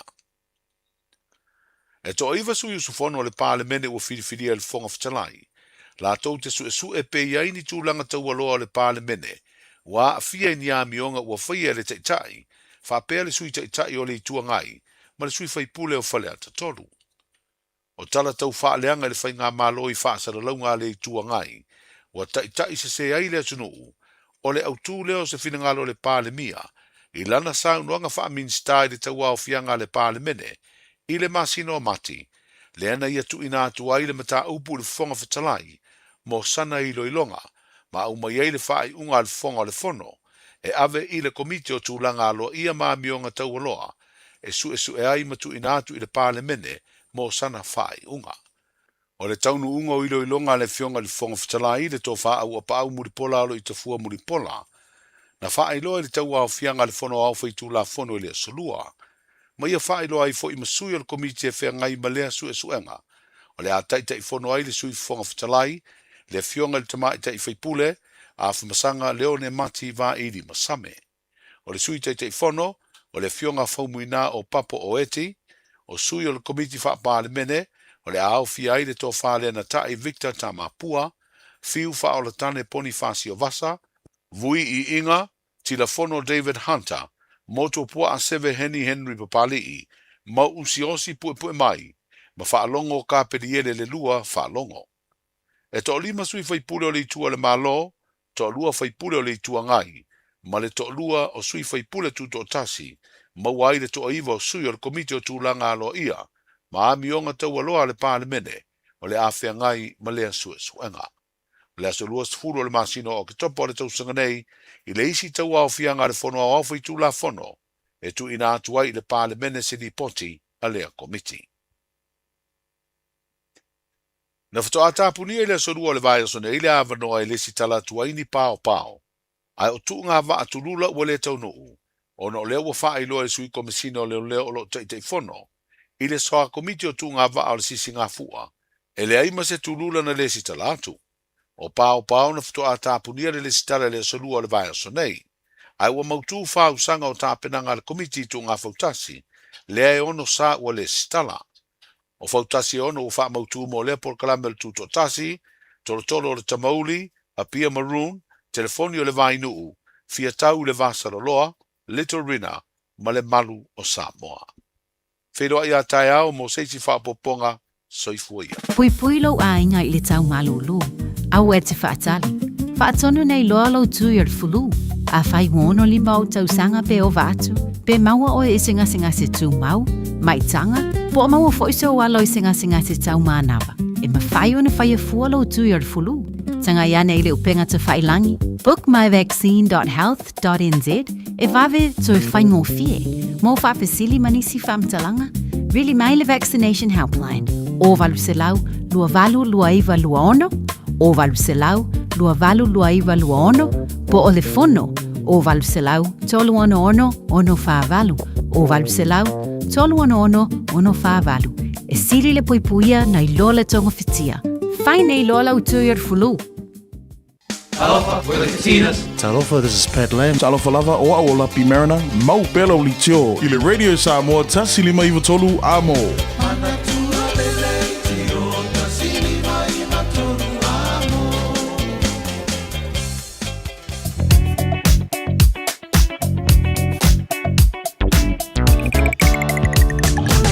Talofa, tavale nei taima le tai au, taim pisi o tātou. Ele wate ala valu ala taime malanga nei matua mo moli tamai tila onga ya or fa na tuma sani ale maru ala tai au Radio Samoa afta vale fa mo mole also ona fa sa ina la ta vale va ngo lo kolo she nei fa na ave fa mo tamai por sa ngole mo nei fa na malanga la onga nei fo tai au pisi a ngona wala tele va ngo la wala or ma kwa polo kare nei va ngo tai au lunga yo highways ya tātou le i malanga atu nei sautanga taulanga e kilani the state highway 1 ala e PCR la flow mai a pasi mai papakura fa solo mai ai takanini manu rewa manu kau te irirangi e te o loa i Stamaki Road on ramp a ngal taulanga e kilani a maka ku ngang poloka fa solo atu nai Highbrook Tip Top Corner Mount Wellington Alice Lee Penrose poloka le nevanga o tai au pasi atu Alice Lee Penrose fa solo Green Lane flow de leise mai taulanga e kilani au e malanga mai North Shore pasi mai Otea Valley fa solo mai ai Wairau Valley Takapuna North Coast poloka ia nei vanga le tai malanga mai North Shore ngal taulanga e kilani tatolo malanga mai Sifo la PCLF flow de mai highways full valu pasi mai Green Heights fa solo mai Fenua Pai fa solo mai Hobsonville Link maris full valu full on West Gate left flow de lane fa solo mai Royal Road Lincoln Road poloka lai titi lava pasi mai Jara 2 fa solo mai Rosebank Seki Western Springs faz poloka ia nei vanga o le tai au afe mai lo se folu ia o live flow le mai la PC lalo le tano points of Elia left flow mai le yo mai Hillsborough off ramp faz poloka la titi pasi mai on hanga flow le lei Whelolo mai pisi o los fulu ale malanga malaba lele whawau mai around Lambie Drive, Rainbow's End, ma link o le southbound o los fulu southbound State Highway 1 Facebook o neva ngana tau. So lunga na la wala after vale. O la tuanga na mal tulanga i lunga na wala is five love to mai lo leo. So all time lava on sai. Ia mai atu mau sanga le mo fe malanga ingal ne fo i tai off.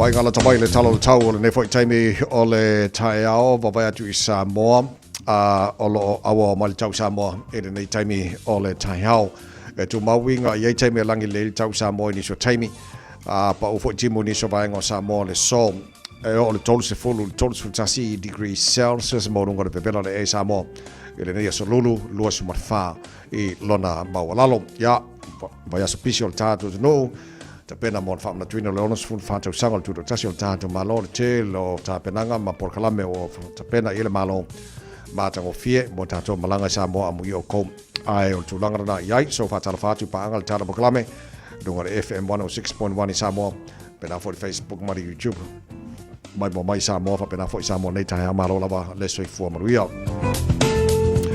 tātou wasiasi Australia nei tai mal tai ao ma lo lava soi fu maruia good morning Australia ma lo soi fu nei tai ao se fu lo il maru lo le mo Canberra e nei vai ngor tai ao fo o wingo le tau mo le mo Canberra le so sa au le mai ko New South Wales Blues ka ko New South Wales a foi awa all tau lo mo Canberra e nei foi aso se fu valu mo le maru lo fa mo wina mo lo nga tono vai aso tātou yai a fataro fal maro le tunu Melbourne ma lo se fu mo ria se fu falo il maru lu ele nei taimi o le tai ao pa unai wanga le so drizzles at times fa mo wina la vai tau fu fitu mo le maru lu fa mo wina ya mo le nga tono vai aso tātou dia le maro le tunu so se vai ngosini Australia ma lo se fu mo ria se fu lima o ele maru lu ne vanga le tai ao puo o tai ao pa unai wanga mama lang le leini so taimi luas fu lu mo lunga ma fa fa mo wina mo sini Australia mo ne fo yaso Brisbane ma lo se fu ba na ma fa fa ka ya as fruiva o ele malu le e awa pa o timu ma ni so taimi showers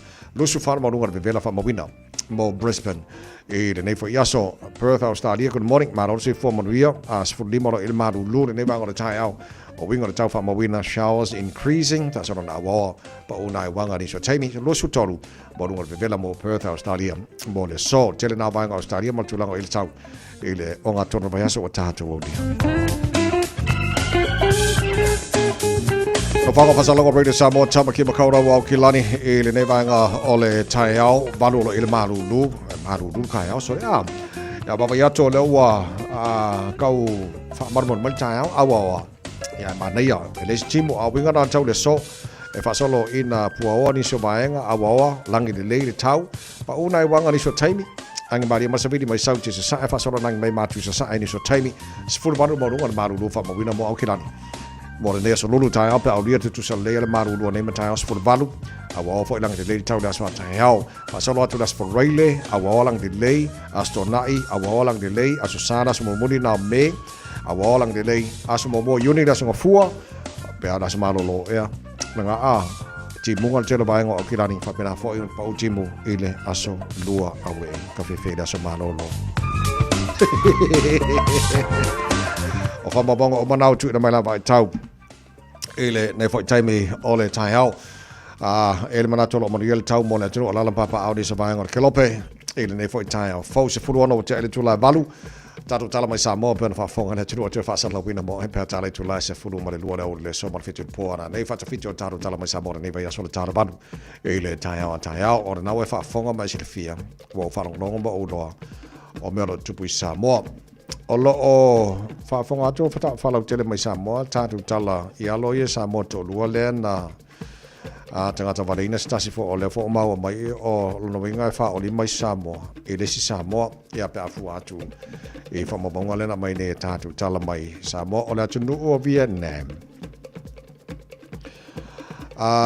na o titilo atu nei ole atu no Vietnam e mene o fa salanga ia walanga lai tupu tono le tonu o le winga la a whaela whasalanga ta wana whai tono o le tonu o lai tupu aile ia le whaala lawe. E lau titilo atu I le a fo'i tu sai matu la fono o I tono Vietnam. In Vietnam, organized murder is classified as an extremely serious crime and carries penalties ranging from 12 to 20 years. Life imprisonment or the death penalty. So, ilau titilo atu la ile tulanga iai. E tu sai man le Article 123 o le Vietnam Criminal Code. O whaelave po o whaolima whasio tangata. E tolu vaenga e fualanga I le vaenga la o isusu enga leo. It's either sfurulua lua sfuru tausanga. Por solo atoa wharpui por whaasala I le oti. So vaenga na tolu. O lo manino mai tono le tunu o Vietnam. Ia mo sol tu la fono. Whaolima mo li waisesi. E tono Vietnam. So la tatu ti tilo lo wha atu pokalame o whaasalanga le la o I alo tolu I o Samoa. Ai o la tunu le tulango ia la tu whaasalanga. Ia mo se whaolima po whasio tangata. E tono le nu o Vietnam le tu mo whaolave. So se tatu papa ia tilipea. Ia po avaenga la o ia fo ia lo Samoa. Ia mal tulango iai. Tausia ia mo isu anga leo. Po le mea na matua was a well organized crime po le le vaenga le o le whaonga ina o alo Samoa. Mai o e whatupu whaavlai fo le o aina tongia o aina organizinga ia vaenga mana la tātou uloa. Pea mai isu anga leo lo whanga solo. Kau kia o mana tua mai le atu nuu le vai aso le anta atu nei tano al tātou pukalame I le whaawa wino susu anga leo le melena mali waia si tasi o tamatonga. Mai le atu nuu atu moto tonga po lua whidua wha e lena watu le pukalame. Lena whamtala atu le tātou pukalame le vaso anta atu nei e tu sol tangata na mai Amerika. E si tasi o whaala po tonga po si kengi. Nga sene mai le tangata titilo atu longa I ngopisi ngō konga foi. Nga sau mai o I Amerika, sau nei, tau nui au Kilani, rented ka avale, hire ka avale alu Wellingtone, koe foi mai ngei, sau ngofo le hotel, hotel se tasi o vaenga I o Central Auckland, maua o mai camera, ta iei nisi in lato, ta iam sapo ngisi o lako wō, ma lako kingi ngei, I nā len whamai leo nam salamia na whea iei ana mai waide sau masela o malosi mai o waide sau mai ton. O whero inga ia manisi nei. Le na ave la o malosi len whatu pori whaamlawe I le na mali waisi tu po vi. So o whamatala la vaenga lea, it looks like o se a whapea te o mai fususu anga leo a se tu langa whapena. I o le mena le tupu nei. O le plan mai o le sia tunu. Ai sau whatupu whaamlawe tono le sia tunu. Ke re whare komu. Ia, ala tātou te tilo ma tātou whate talipea. Po le atu langa le a o iai. Ia susu enga leo lo whanga solo I Samoa. Ia ai talo whai. Ia o ngā oko whaafunga. O stangata lewe tono si tasi fo kengi tono Australia. Ia o le alo fo Samoa. Ai wha o lima ia alo Samoa tonu. Te le whare tonu. Losu tasi o te ale tula walu sumai lau whaafonga. Mana mai mo tātou ma wha Samoa. Pole nei fo I. Tai au.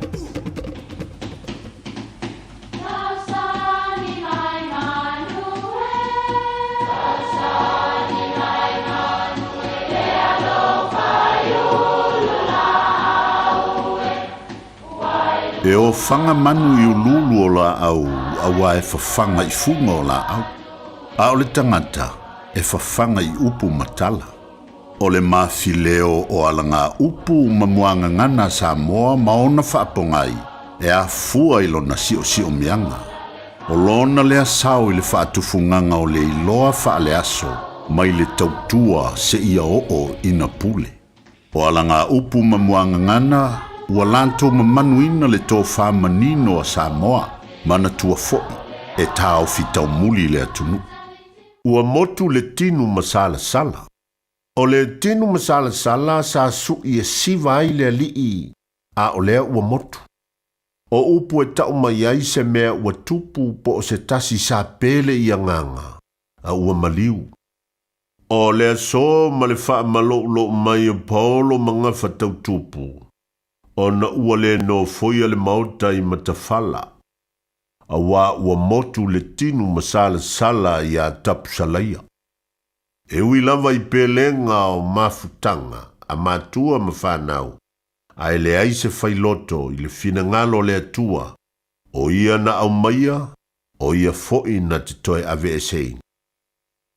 Ua motu ai nei le tinu masala sala. Manuia lau vasa sau.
Ua ova maleono sfulu tau sanga le tau tua le Christian Savings. O le au nanga e fisosoani i le ngaluenga le atua. E ala i le langolanguina o le fausi o wha le tapuai, o mautau wha whiangainga, wha apea le wha atau, to e wha fau o mautau le ngaluenga. Whafisota i mai le emaili info@christiansavings.co.nz, po le telefoni o iwa 5valulua o tolfitu, o iwa 5valulua o tolfitu. Tātou ngā lulua e whātasi, e whaalau tele le malo le atua, e hiaia i inga whapitoa. Tātou whaamanatu le vai aso o le ngangana Samoa, i le Air Veni Pacific, whaatau sau la e au lele lava. Matango fie la e lei ese, whaapea o la tau, i tu tono le tātou whale o loa, o le Air Veni Pacific. Te tala i le aso ngā fuanga i le aso whareile, mai le se furu i le tai au anga i le ono i le afiafi. Asu to anai i le se fulu i tai au, anga i le wha i le afiafi. Le Air Veni Pacific, i le Auckland Airport Shopping Centre, wafsanga i tonu lava ma le whale ainga o le KFC, lata ana i le warehouse, tuatu C1, John Gota Drive, Mangele. Ashik Homes Limited. O le taimi mua moana nei o mawhai ai ona rent to buy. E yeisau kiwi seiva mani nei e talafu. E mawhai ona mātou fisosoani. O le finance e mawhai ona amata mai i le 5% le deposit. Whaatau sao mai i lātou e whausia whale. Whaingo fie mawave. Ashik Homes Limited. Whafso tai mai loa Shemaima i le olua tasi lua fitu o valuli maiva. Olua tasi lua fitu o valuli maiva. Ashik Homes Limited. Amata i le aso mo se tae au manuia. E te sila fia wa te tala ina neile Sand Balmore lunch ma dinner buffet. Amata atu le aso lua, 5 me, lua o lua ono. Lunch, amata atu le afas frutasi se e pa ia le lua. Dinner, amata mai le aso tofi mai le afa o le 5. A faila o talini au malo. O fia failonga ina fo i se aso fapito. A fifio mai matala mai ao. Ivas Furuiva Atkinson Avenue o Tahuhu. Po le whaasotai mai le lua 5 iwa, wha o. Po le olua fitu, lua o ono, iwa olua tasi.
Tengo man 5 stars in nei vango de tuan really Samoa ma po kala me maru le tai au.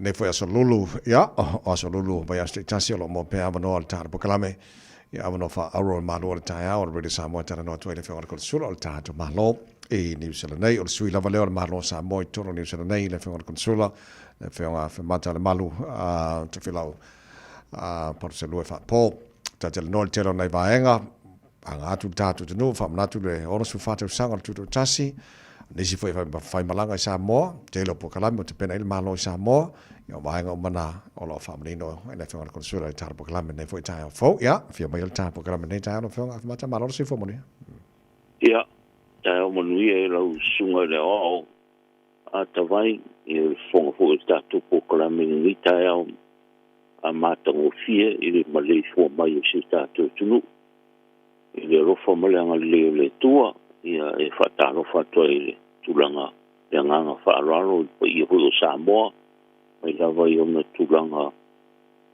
fa lupe ia mesere tapo inga la funga no stofie le tua ia po fe lava mo mai ta fatal no nga tavai ia ma on so fu pa stai ia o dia mai de rofa malanga le tua tapo kalan basan Alo fa telo fioga le consula mo le fa no mo le time nei foi tai o fo o le ua fai ta wa sol tatu nga tu e fa mana tu le ono su fa tu sanga o le tu tasi o tatu malo o voi taimi e no fa tupu i loto te ngata Samoa oma ia langa feng tansa i nga malo na yo tatu tu a fo ua fai langi fo launga malang mai te sa ia o te lo le fo ua te pena la o fionga le consula ma ia ma tatu fo fa fo tua ia te pena fo tatu celebrations i au kila nei ia i sa o le lau sa nanga tawai o le oaso o le tuto tasi pe i langona i tino mai se le sa o le tonga sai ni e tatu tua a o whairangi wholong taita i ke tatu malo e ne hui lau tatu au ia mai le ono suma le whātau sang tarun tuto tasi si tatu tunu ia e ngata e o lo fai ko ngai ni Samoa ia e mawa e ko ita pena nga Samoa fai ko ngai ni tatu tas ia e fa pena fo yo kila nei e o tu mama ina ko e me se fa ta o ina o le on su fa ta sanga o tatu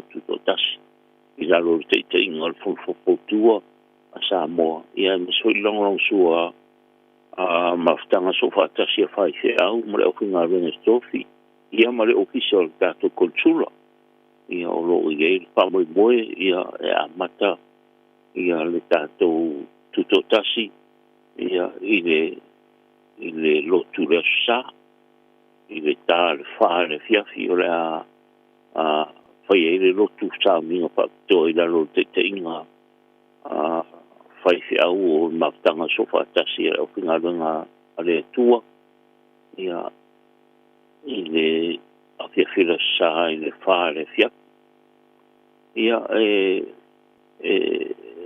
te tala i fo i male vai aso ngana sa mo te vai ia ro te inga le fangsa ia e mo moara ka i ro tu tasi ia so to i male tala vai aso le ngana sa mo ia ile la ro te inga le fangsa ia mai tele fui fafi fianga o te pena ki le fiafilea ia o le tala ino le vai aso ngan sampo ia e mesia ile ia whamana tuina o le wa a mata le whamana tuina o le unu su patau sanga o tarun tuto tasi si o tatu tunu tawai ia peo le aua wha maaro atu i le pōkalam i le aso sālea ia whapea ma le aso ngafua ia e matele a fol fitu taia ia le tatu sa minga lotu o le awaia le pokala me le aso ia me se o le o tatu maro wala via ia sui o parlemene Samoa o ia New Zealand i parlemene New Zealand ia me se fo ile ia pa ia mare malu o local boards ma councils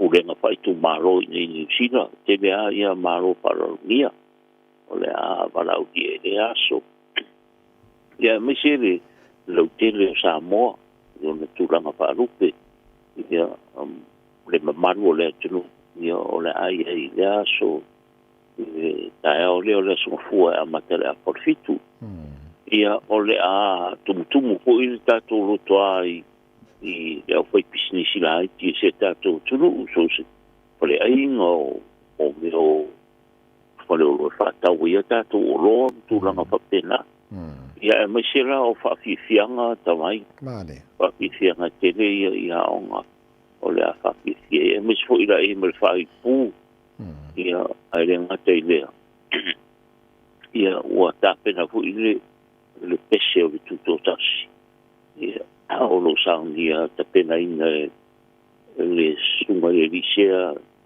e mai o tara sunga e a salele ia mare matanga ruenga me tisi mai o tara i o la koure o la pena i mare pese whapito o tātou tutotasi ne tau sanga a whaafonga mai la le tātou tunuta mai ia o le aso peona e sauno o le aso whapitoa e mana tua i pēr tātou taitai ia o le whairangi pōlaunga sa maua i le tātou sautonga peona i nei ia e hoi lea wanoa e patara ula toa i si o tātou tunu ia tātou atasi ai le aso ia mo le whamanatumi au tuto tasi o se tātou aro Malo, whaftai lau whengar konsula ua mātanga fia lau manino le tēnei nei vāenga tāpenanga fo i mō le tutu tasi.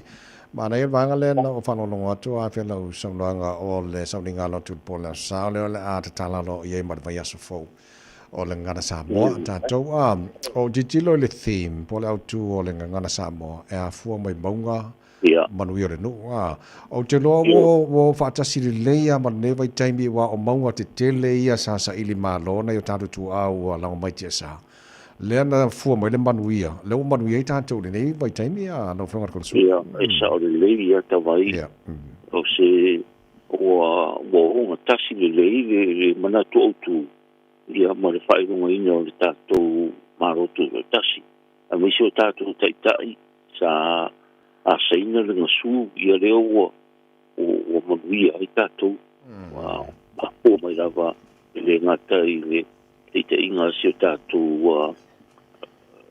tātou tua ia whapefo i mo tātou teitai ia a lea ua tawhe mai e runga o mau ia leo o manuia o ngatasi le leia la ma le whainonga i o leo su whatau sang ia ma le vai aso le ngana Samoa e lango nai le nganga fia ia o no to fafu wa e fangsa ia e mai e fai fatasi o no o le ngata i le film po i tutu tasi ia tabai o le ngalue o le ngalue so fatasi o le amtanga fou ia o mai le film o ngan Samoa o mai bonga o manuia ia a tu fatas ia o matasi le ia o manu o tu ia lo ele matai tatu tu tasi ia a le tatu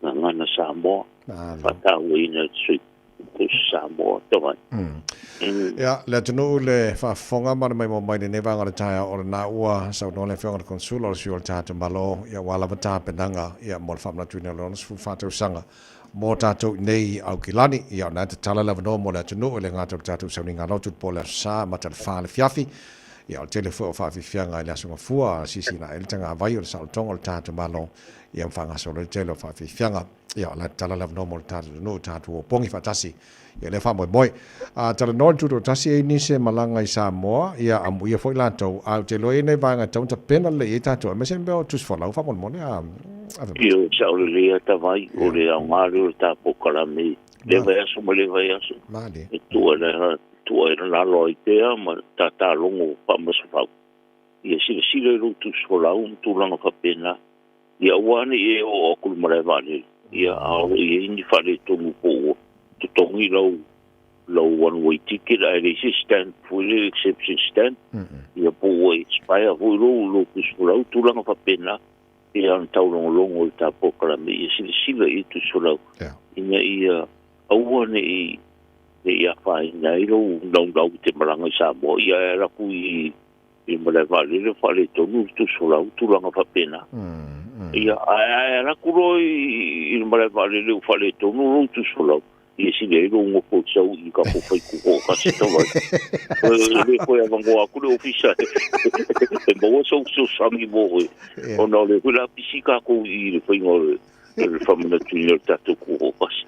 Ai la kura mala va le polo kai o ia e sileiro sau I ka ko pai ko ka saka I mo pai ru kus polo se ia le ka sanga fa ba ko no su lima ia pa staria mo le va no ta vai ta lo I pese ta tu ia o I fa ka bala I ki o ia o fare to no malanga ti sa mo ma ai po ia ta penanga se ta tu sa mo fa o I do le on su sa to sa mal ta tu ta si ta vai ma lo fa te tele ia le lei o lo pe fa mana tu le no ia walela ta tu ga tu nei la ile ngana sa mo fa mana tu na ba ia ma ia yo ke no alo ma ka ku o lo sa mo o le fa tu nei ni sila sa o le ia to vai moni le no sa manga o kere tere fale o roi o mo ia tatu la I sa mo e le ia mai fu mo skai ngau mo mai fu fale o roi le ia o sa mo o manu sa mo ma tango ia te vai ile na o le ia la wi si skai di manga ia ia tatu fale o sa mo nei ia me sire vai aso ngana sa mo ia renga te idea ia o tatou pisinisi le la patu mai i tatou toa I aso tuto tasi ia kakau ia kako o sa mo ia me se te o tatou tau mafa le aso I le so fu le an paulisi mea tawai e whamanatua tu I tatou tunu le mo se paka I tonu lotoa le ako le ko marolo le kere ka paka I mo le e tau se ta mangele ia te le paka ina ia le pa no mo tatu tamale ia tulanga ia tatu lo paftai o te lo o mai er tatu tano le na mini sa mo ko te le nga pa ka ngi ia ati te ia ne io kere fu me ka uri ma le fa tau le so le o le tatu si singa fu ia me te tau ma fa sa mo ia talo te tatu tunu e sa o fa o li mai sa mo ko ai le mo ta ma ia e talo te pe I si tatu tunu ia ta si o sa ta o wale te ma ai si tatu tunu ia me se ho I sa mingo tu ta si ta va ma lo fa te tele lo fionga le consola mo le fa mani no tele nei vanga ia mo ta to nei foi ta fo le tunu lo mai mo la fa fo man nei ta au so sem ta upula va te mana biel fa mani no fa mana biel se swani fionga consola mo no ofisa bala au le tolu tasi o tasi lua tolu tasi o tasi lua a bala mai pitonu I fa foto o kilani fa ngare ko number o iva tolu tasi o tasi lua fa tele fionga consola manuele sauni atu ia mole a po kala me fa mana tuni o tatu o su fatu sanga ia fa sta futa vai ia no ta u lo puri I si tatu tunu ia talo pe le tua ia tatu via tu fa mana tuni o tatu tatu tuto tasi lo na ro fa lo na le ia fa te tele ta vai mo le lo ma ia ko inga venga le ia fa su ia le fa consola le fa mata le malu to filau por se lo fa po mal tana no ngar nei fo ia so lulu le to jorwe le Samoa no choice futolu e dei van the greatest place of all she is green and blue lush with beauty and hearts as pure as gold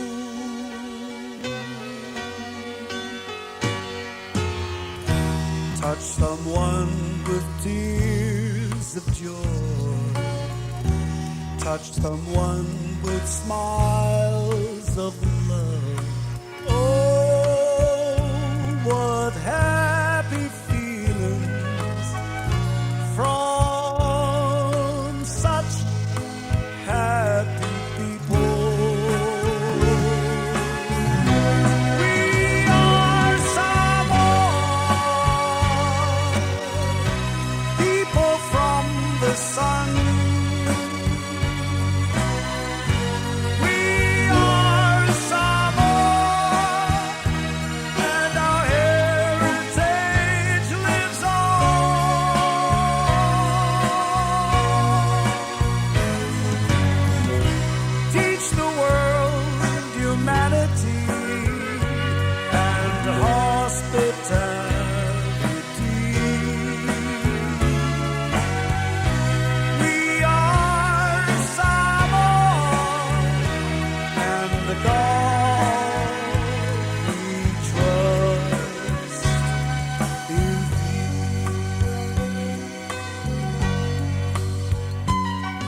Samoa e pele oe isi o ufatu ole a e se mea e ao na fai e tau tuai mo oe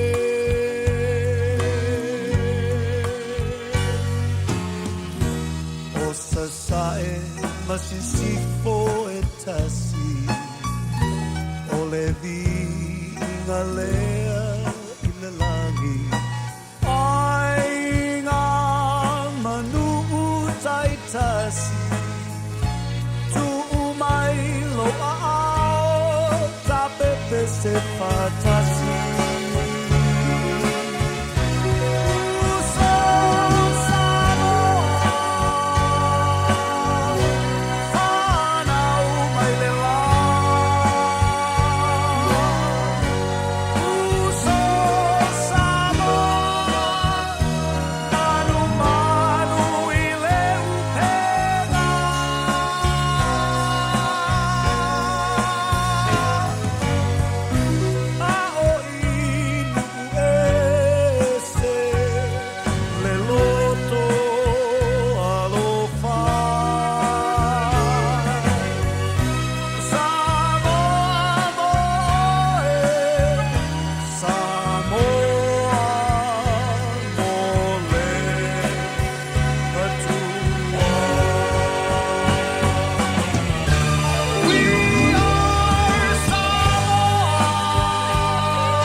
Whanana Jerome Gray, we are Samoa and the water valu mino jolo jolo talo le tu la Eva le polo klame malo le taia rida Samoa la tatu sasi tono le tautua le taia World and Auto Limited nei taia olo ye yalo Samoa per sunga Victelo fatas mai vol tatu le poti nei taia per efsosani at oi for food service lo ta vale Warren of Fitness ka ko pumping singila tango fie ya pa for telo tatu ta vale lo mo uma ile taia World and Auto Limited Victor faftelo set mai uso malo se Maria. Formania neta fo vai ma rona vana sa ma rona tu tu no so ta molo ko mo ta malawa ta na ma to ta ko wa ko inga nga ma sa ne malu ta tu ya ma lo la te to fa fa ma lo va tai ya tu atu la vano ma ta report ne ta fa mo bole kai lo ta vai mo no ma so si ma to kon sini ya ma tu ni su sene to se ta tu ta va ma to pam I va tasi to ta la su lima o ma ko ti sole to ta la I va sene a fa ngalo Apple Car check si Apple Point Card scan to na ta to fa lo ma pa o to ta va ma to pam nga ta fo le yo lo so fa ma ta no me to no fa ma to se ta nga va ai la va ya se tasi mana tu do sa ya nga fo to na ta to ofisa fa malo sa ma ta no ma to fo tin pusa ma sa mia nga ta fo le con kesi LPG do so riva ta la yo sende fa interview fu lai ava pe fa le to no pe o liquido con kesi pe fo tin tu la no tu pu ya ina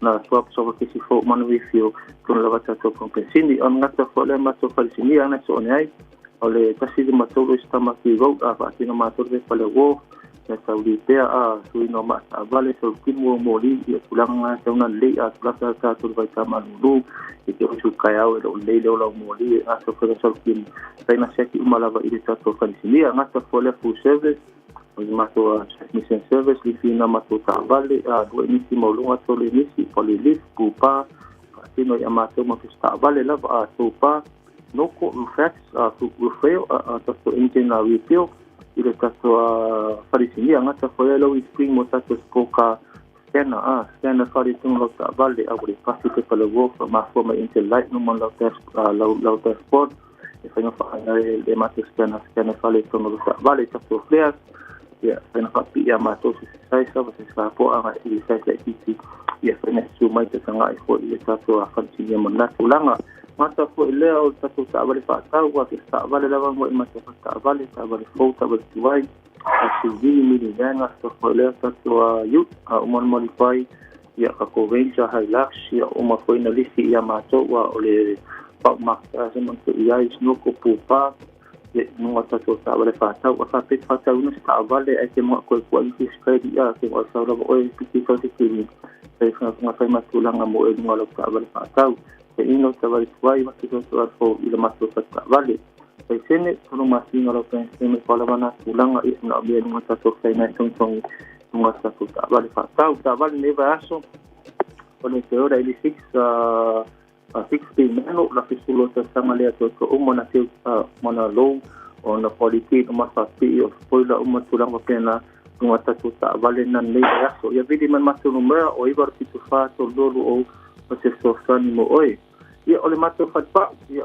le tasi fitu suru petro ta pa fo pa tuai se ki na kuos mo sta vale la a kulima no sa sulu do apa petro mo tino au mai ta vale se fit na le luas tutara le va suma mato finance a pena que suma ta yes que ese no fue una cosa más tan de una cosa positiva to innovate drive to so we for le mako para net tipo faro vale bilo alignment pa marca to casi to luas to solima no solfitu ole nexus aqui limito hoje foi sendo dunga pero que tiene ia ma so ya sumai ya pesara mais formação no meu telefone o ibar pitasi todo tudo por uma forma com a website e uma linha e falai mai ya ile ta company e fa pai vai mo no sai mo eu fai bot so ni real e mo li foto ko ngoro o ngi e to ko mo ni ai sa o zo lo fatu maria fo le ya so fa tai mo le ta po kala me le fo ta ya mo le poti lo lei wa to toro mana fa me do lo to ta le tu la eva sauni mai mo tatu tatu fou ta pena mai sunga se ri malau pe mai fa fianga mai le penino che fa o oi la tupulanga po kala me baro taiao tatu el ne so lolo wa lua se fulu mar fitu ya so o me o tara folo ore ne fo tu sanga lua fe lua se fulu ko ne ono alo se vo ole tupulanga ole Jade Madama Oh lele malele Oh Samoa monila Dama Sieli ole ama Dama Etalfaate Tama Tayating pagu Ino ole na o Lekeni talfa ingata Tua mia pa manu le o tela samo Mamalo le ua để phải chơi năm mai đúng năm mau cha nuôi ơi nó là chữ pulana tôi đây lo để pa bay samo mo le tua mo samo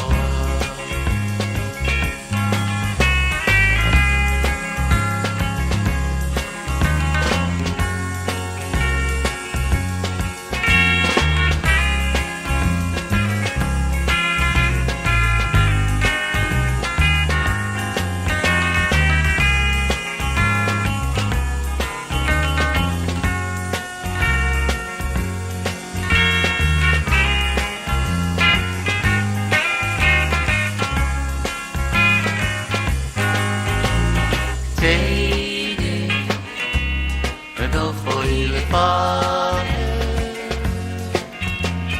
Teine, le amatavale. Teine, e fai me a fare. Teine, te le velitoia. Tua mia pa manu manu nei por pensa mo lo malo le la tua le fai tui na fai no pa tano ai no le tu fulana lo nei lo le pa vai sa mo le tua le tua sa mo.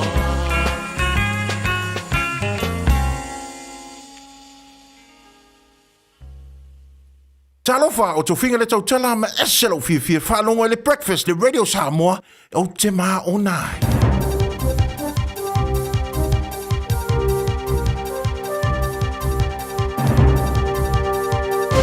Malot foli tapo inga le tunu ia whawhangmaia flava. O whaarias tanga talangolango te te ia mionga tau muni por anti-stalking. O le whala sanga le tūla whana fōe whaasori tūla whano inai le tau muni stalking.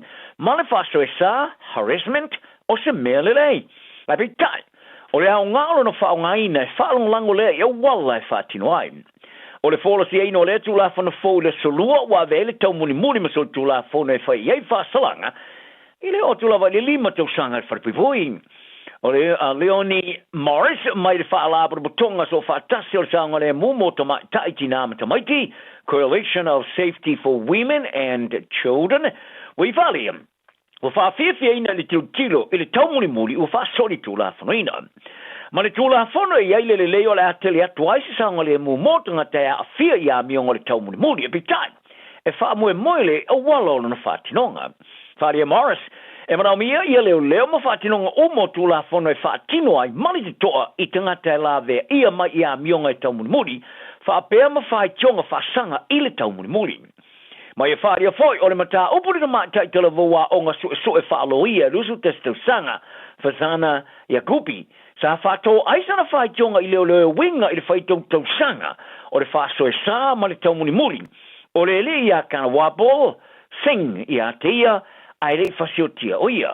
Sa whaelo ai le whātou te o leo i le whaioni ngā yoinga. E le ifta ia i lea tamai mani whātou pe vesi whātou tino, i lea tau muri se i o lawa le teimi sa tangata wale nai. Ai e onga ia whianga o whainga whātou pe vesi lona mafau fau. E pe ona lea mana ia e leo. I le li poti o suenga a le pūlenga tuma oti, o whātinonga leo le Independent Police Contact Authority, sa mawai, o le whaamau wino li poti i tau muri, e le o whetau i mani whaamau moe, to e le tilo le sotanga mai a kupi, le isi foi tama tai te lavou sa whaatio e winga i le tau muri, o sing. O mana o ai Morris, e tilo o to e te wina tau tuanangolanga, e o foina mo tangata e a fiam, i nei i tau muri. Sa ia leo se tama talavou i ni me kākol, o se vaenga o se enga i whaamatau tūstasio ni pomu e whaapapaina sa lafo inatu, i no whanga moa o onga ma no whanga mo tangata lau tele. O no whanga moa o onga le malo ma whaalapatonga i Aukilani e au fiai, ma le Unitec, ma le Auckland Art Gallery, e lanta mai nei sa la vea i se tangata, ono o se whasolongon i meli tau whaamatau sa awinatu iai. I whaatinonga o ngā ioinga sa whaamau poina leo of Seville whaamautu i Aukilani. Sa su e nai leo i Southland i na motu i saute, i se whale o se ainga i le songa fua. Whaali ere ta leo i Southland, Mike Bauman, o se tamatala vosa sa e el noma se vesi. E rua morianga o whaato ai o whaamata o whase tangata, whaiari ngā ioinga e awhi ai kino, matula iai i le whaamasnonga i le asona nafi. E mwhana lusir whai tau miliona ma miliona o tāla tu pe mawara maloni sila, a o lato whatangaina le tolo po tūpere tongi mo visa umi, ma visa le tu mau tangata mai moto le Pasifika e malanga ma iei New Zealand nei. E amata mai le vas fau, o le tongi mo visa e asiasi mai e tangata mai le Pasifika o le atolopu i lalo mai le lua salau sfuluono tāla, i le salau ono su tastala. Se ngā ioinga sa whaari aere minister vai whafo wa wasa mana e Winston Peters o le alo loto ai o tanga ma le Pasifika. O nei tu tongi o le atolopu mo le vai tau o le tausanga atoa, mai le o iese isi whai unga o whai e tuato o le vai taiming. E se mai ai le whātinonga telu mai ulai o le tausanga tuluai, o tangata mai e tunu i lalo le whaamano o le whono ta le Pasifika le Pacific Islands Forum, o le ama whai e tangata Pasifika o na maua visa, e sa o loto o na malanga mai ni sila mo le lua tausanga, o le suinga e tu mau. O le ripoti sa tāpena ina mawhaamatuina e sui o le matanga alunga o business i mga aluenga, Ministry of Business, Innovation and Employment, wa whaawasenga inai i a neife tūtuna inga o le a whaititi aitu pe maua le malo i lati ali kasi te se malelua miliona tāla ali tausanga. Whaari e sui ofisa o tangata New Zealand, ta maa ainga masi o si amianga e wāwala lata se o tanga malelau telo motor Pasifika, ma mai tau inai o New Zealand. Wa umi tele le tala anga o tangata e malanga ma iai mai le Pasifika. O New Zealand lo whaamautua le siria mali tōsi lau wals fultasia whiona se lau tangata Pasifika, le ai malo si tele le iai o se o tanga mo lato ainga i o lato o tino. Wa whātuina nei o le tai o le Pasifika i se vaenga ngāru lue whaapitopo le Task Force, e ngā whai ma le whaafita au le sapalai o le pensini ma le suau i le itulangi, e mafua mai ono le taua Iran. Malapata ia e stasi o tai o le itulangi, o le asafa ia tunu pe a whai e tau fia le taunu mai o vasuau. E tu sama le ripoti al vaenga o tala le APC Australia. Wa whautua ina e Australia e ta iuro le Pasifika e mana mea, lo lato Sound Uni mo le whai umi o nei whaalawelave. O tā pena whai a motu le Pasifika e whaamatuina se whaamatalanga e tā pai le whaamutaliro i taua Iran, a whaawau lo lato le mautonum, ma le atu tuwale winga i la matianga o ta maainga i le kelope. E o mai le teminei, e le iska ia i lava le Pasifika ma le uti o le sapalai o le pensini ma le suau ono le taua Iran. Ai wa whaarir whai lo tusi au o le whono ta le Pasifika le Pacific Islands Forum, Baron Waka. Wa mai alama na lima ta ina i le osa mawalunga leo le taua oloa e tulangi. Mai whaano tele se a fianga e pe a whai, a whai nei sapalai oloa. Mai e tā ua whoi a whai a le anga i mai e wa ala oloa, o le whaafita au ni tele le nā o le aiai, ma tui nai le Pasifika di tele o le popole.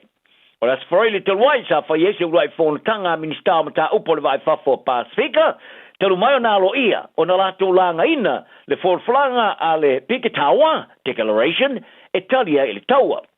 O le kulupunga na luan whau whai turangi, o le amwhai e sua le Pasifika na mawaina se ata manino, o wha matau e iai, i loilonga o whatupenga ni sila Australia, o soa uteu le Pasifika o iai, whatasi mo le ufoina o whautuanga whapitoa i sa palai le numanai. Sa longo i le APC e whapea, sa lapata ia le tamaitai minister vai whafo Australia, Penny Wong, e mana o mia se whaonatanga e tā pena penai mo le whaarwalawe whai umi, e o lava ia fianga o iei nei, o le taungatā. Sa e whaari o foi, o le a whaawau e Australia, o na whaatawana wina ia sa palai au tū moni i tulangi, ina ia whaawawai le solonga le lei, o le sa palai i le Pasifika. Tā longa lo i esi tala le lei, tala le lei, o le a maua mai mo le rumanai o le loka pia le mana Pasifika. E pe ona whaari ai e vasa mane Winston Peters, a ena te leo foi na seis whaamtalanga se vangana, ai sana whaamtalanga e ao o na whaatalitali. O company fai sea mo le mana Pasifika sa palota e whiriwhiriani company e wha maapeina me tō tino le au, liquidators, o na ole ngau, o le loka pia le tāmana sanga o supalaka pia Pasifika. Sa whaari ai le whaarabitonga e pūlea le mana Pasifika, le Pacifica Medical Association po le PMA, o le atapunia le au le whai unga o le tāmana sanga o le tausanga nei, o no whaafita au le tau tupe, e whaata mo e aim. O le company fau tua i tu tau tupe a le Teneo Financial Advisory, sa whiriwhiria o se company le son fua e whaata apeina me tō tino. Ai ui leo o whaaria nei le kapia New Zealand, o lo whaawau ona ia, o lo whaawau ona iai, ni whaalapa butonga mani company, o lo tō sina ni lumanai, o le moana Pasifika. Malato tāwai, o lo lato whaawawina o na langolangoina le moana Pasifika i tūtau tupe tā alo ai lan tā alonga muni muri o le tā amrisanga, o na ule ngafatia le PMA. In overseeing ia le leiti o ni sila le pārmena i le asonanafi, pe manao ia le te iulo le New Zealand First e whaarisono na ngona i le au, a sa tali e iai, a e au na whaatali, a wase tala le lei. Sa to e fisilingia pe whaawila vea le malo a tali Peters e le ai. Ma ia whaasino a ilona sui te ta i a Shane Jones, le sa e whao popo i e whaapea, o lo ieri se teimi o tā whia, o le whaailoa o mai whaamtalanga. Sa toi whaari ai Peters, ele o ia te ese tari e winga re Moana Pasifika, ile te minei. A e fia tilo o whaawana ta alo, a wa me moni, e maua e so lato lumanai, o iai. Ina o toi fsiring ia fo ia Peters, pe sa whaiasan talonanga maripulenga re Moana Pasifika, ai sa tadi le ai. Ai ole to telo tanga te ta alo la kapia na te loina mai taimi, o tonai, sa tala no iai. Mora si le fia, o Peters, yup, sa le lei tele, lan ta alo la kapia. O le kapiteni mo le kalapulika le New Zealand Warriors e fōringa mai ua mai ona ta aro e lan ta alonga muli mo le kalapui au kilani ma le ta amrisanga o le NRL. Ina ua whaamaoni e whaata sa whaia ia se a fia ngaongonga o lon tuli vai. Sa fia e le ta alonga ma le St. George Illawarra Dragons, i le stonai.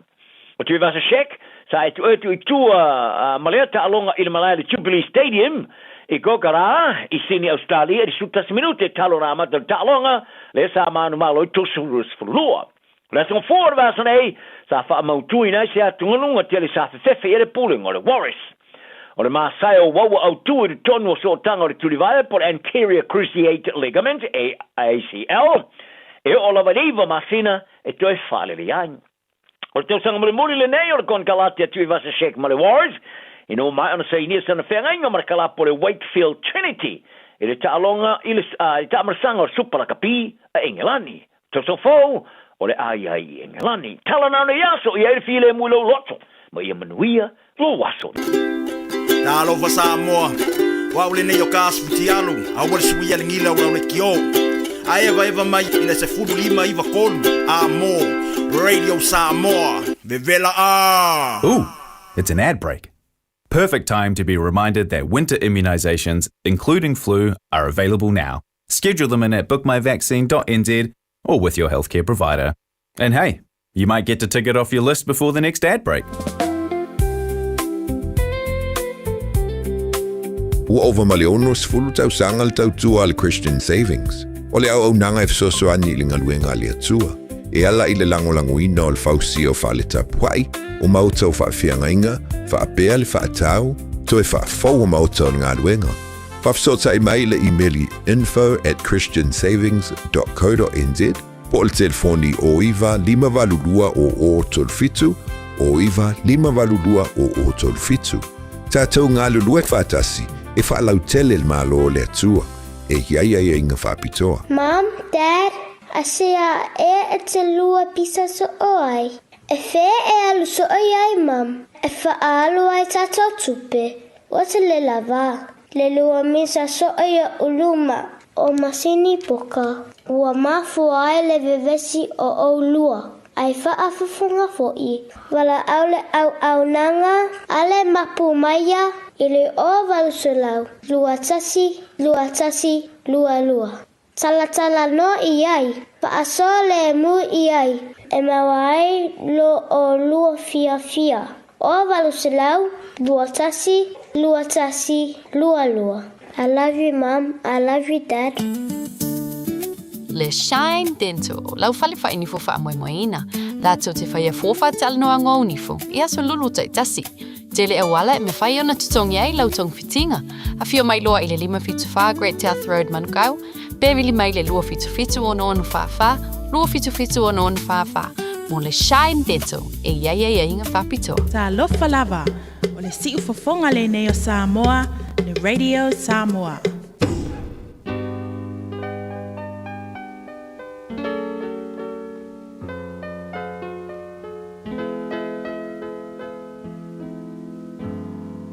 Faitauina le upo le poto no le tautua matavela linga Fusi and Sons Funeral Services I Mangele ma Samoa.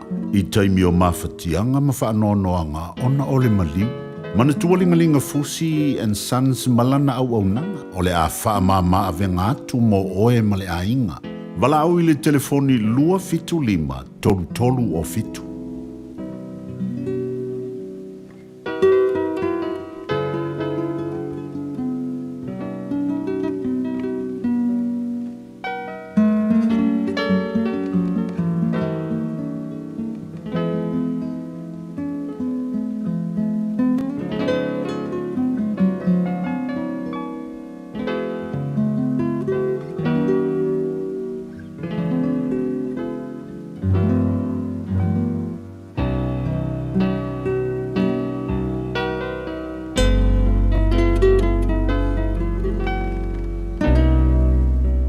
o le lofa, o le ngao ngaluenga o le autu le lo poto nei tai au e whaitawina, mai le matau pe lua se fulu marfitu, o le tusi o whataoto.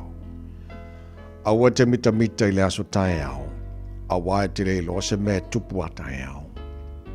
Ia vi ia oe tangata ese, aile o lo lava ngutu.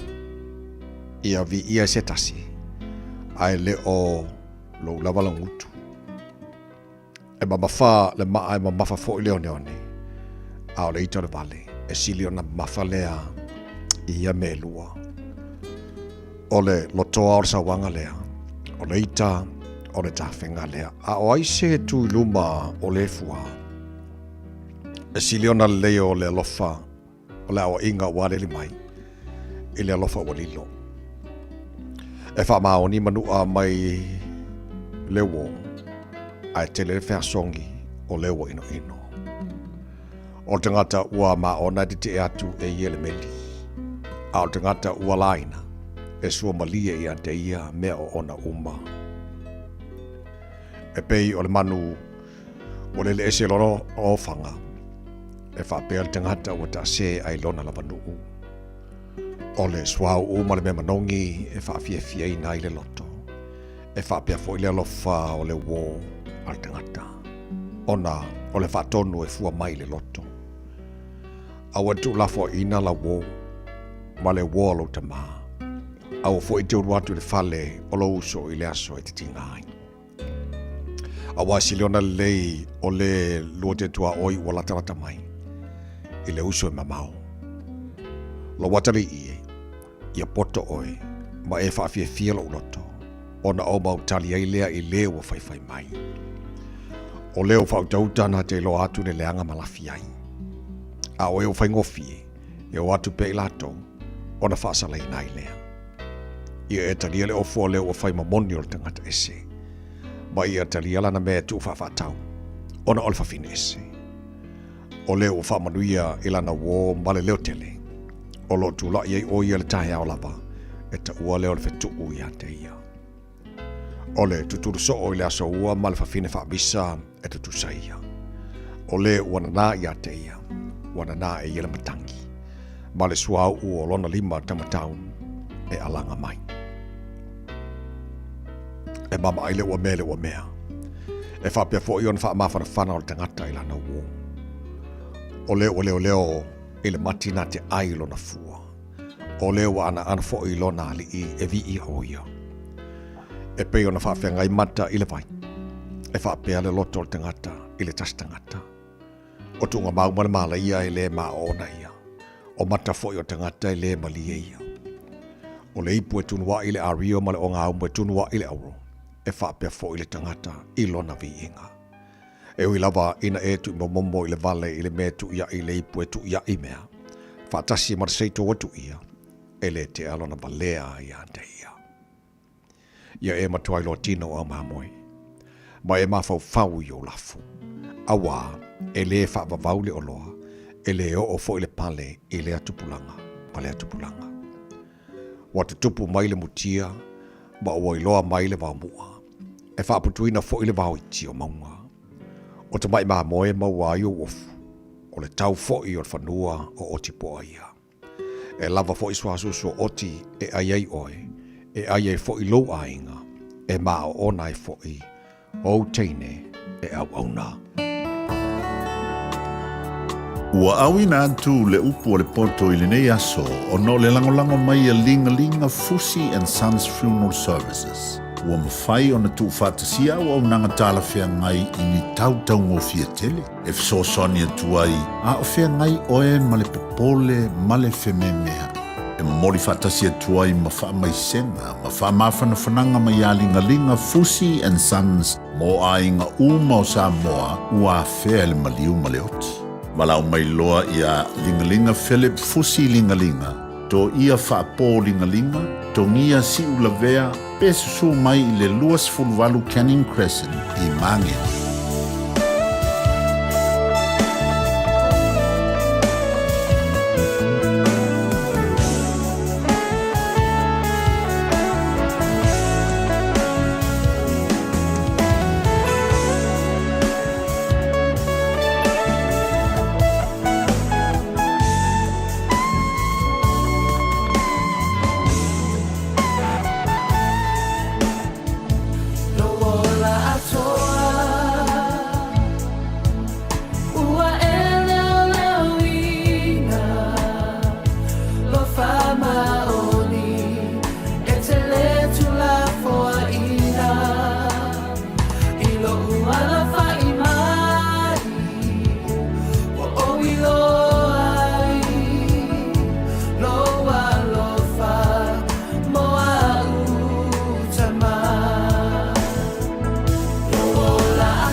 Taraflava o David Tua le nei, o lo e whaafonga mai pēi le Radio Samoa, tasi lima I watolu a mō. Samoa I manuia lau whaafonga, ma lau whaasausaunga.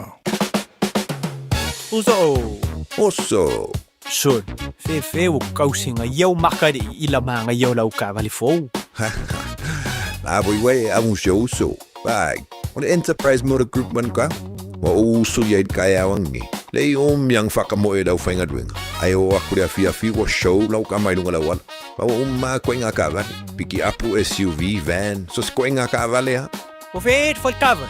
O le lima ongo fiku Great South Road man kau. Pe vile le over se lau lima o dua korfa. Enterprise Motor Group man kau. Sa ili, fili, ma ave loa lau ta vale. It's easy for Life Admin to slip down the list. So, we're politely interrupting this show to remind you that winter immunisations, including flu, are available now. Let's get them sorted at bookmyvaccine.nz or ask your healthcare provider. Tātou whaamanato le vai aso o le ngangana Samoa i le Air Veni Pacific. Whaatauso la e au lele lava. Matango fie la e lei ese, whaapeo la tautau. I tu tono le tātou whale o loa o le Air Veni Pacific. Te tala i le asunga fuanga i le asafarele. Mai le se furu i le tai au anga i le ono i le afiafi. Asu to anai i le se furu i tai au anga i le wha i le afiafi. Le Air Veni Pacific. I le Auckland Airport Shopping Centre, mafsanga i tonu lava malifale ainga o KFC, lata ana i le warehouse, tuatu C1, John Gota Drive, Mangele. O ti ngana uniform, whawawe nei loi le Papa Toe Toe Dental, ma whaongalau Community Services Card, e se iai lau nifo i le nao le fase fulu tā la. E whaia foi nifo auroi wha ai ila ai lau Smile. Susu mai, pewa la au mai i le Papa Toe Toe Dental i le lua fitu valu, wha valu tolu o le tuatusi, tolu fitu lima, Great South Road, Papa Toe Toe. Tau tō mōre mōre Samoa nei tai au sauri mai mo le tātou solo o le nei aso lulu pe a mai a ia le peselea au e whafonga le porklame maru le tai au le o ngā tōna nei vai asu a tātou iei mane mana tōna mori ia mai o le nei tai au uianga maru lu ai mawhana whanale no whone atua marosi fo O te pese whaasavala I la mau o pele E lagona o le alofa Pe ata te a ese O le taimi malauta O le lou ma le fuata Ar uti Pele ilo uaga Ar uti La umana mea Se mea aliuvare Ole pele ai upuesea Suga mate la utupua O te leta uatua Ole la au e tasi E lua lanu o lona fua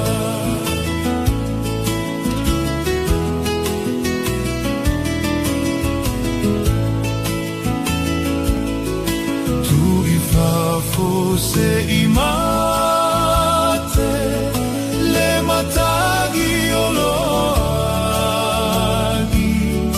Le matagi ua toga Pe agi o se lai Ai fatu o sa uteu E fai maute o le alofa E te toe mana tua ita Malata ua masaninga Aruti La umana mea Se mea aliuvave Ole pele ai upuesea Suga mate la utupua O te leta uatua Ole la au e tasi E lua lanu o lona fua O moe I le po Moe miti o foliga Pei o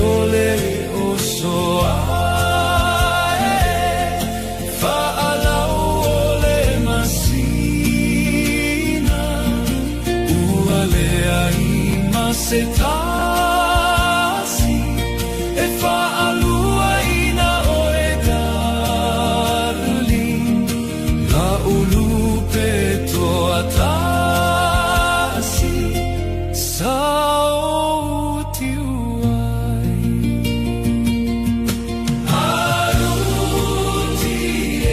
arute laumana me semea liuva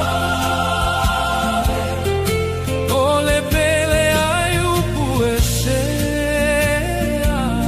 suga matela utupua o teleta uatua ole la auetasi elua lanu olona fua. O le miti ina ia tusia ni solo. Ua maua upu, ua tusi solo o na whaamawina le tono le tusi o le malama na tusia e Pastor Rolangi Mikaele. O le asofau amata o le autu o le solo o le nei tai hao o lo whaitawina lava. And so Pastor Rolangi.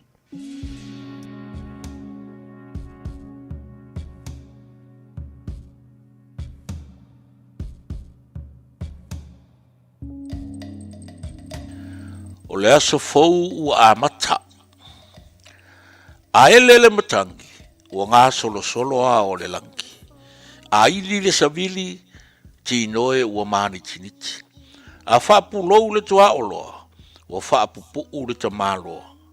A lia ili to e lau, o na whelafo a ina le o peau. Ai a whaliu loa le lai, talo whae, ie vanga o le afiafi. Le masina ua whaalao, ai ua maile au matua. Pei ua te ia le nā mua sua, o le whaapusa le lo matua. I le neitai au pō, masiona leo o. E pese to atasi le atua malo, ua mou maari e atu le pō. Au nei e ta maiti matua i mamoe, ngofo ia i lunga, le la ua tā maile angelo, le lo matua whaano no ua savari atu, e to to'o i le tau auri watu.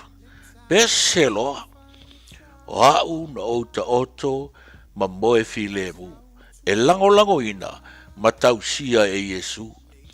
E mai ai fo le lotu tai au, ai ta toso atu roa pao. Fai mai o le tai ua mau atu, ma le upenga turi matu. Ia, o ia tala whaalau o stoina, se o ti ngāta linga le vinga. Pe mo mai se ai ngoa, o ta fia fai I foa. Pei o le momo o le matu amboa, e sa eu solo le tauvela, mo ni atu aloa. O fafine no votane, ma le solo wa aluane. A o le au faiava, wa lewa na tamo mo e talaloa, e asa le ngasu o le wa maoa. O ita ia, o le koko sa moa lava, o sina ulu tau pau, ma se mititi polo, e a mata ai le aso le au no foolo. Ma whaatari atu le to e ina vai setu, ma si o nā tari I unu pefu. Ua, o tu ua ari le misa, ma kua I vave fo I kōwhainga.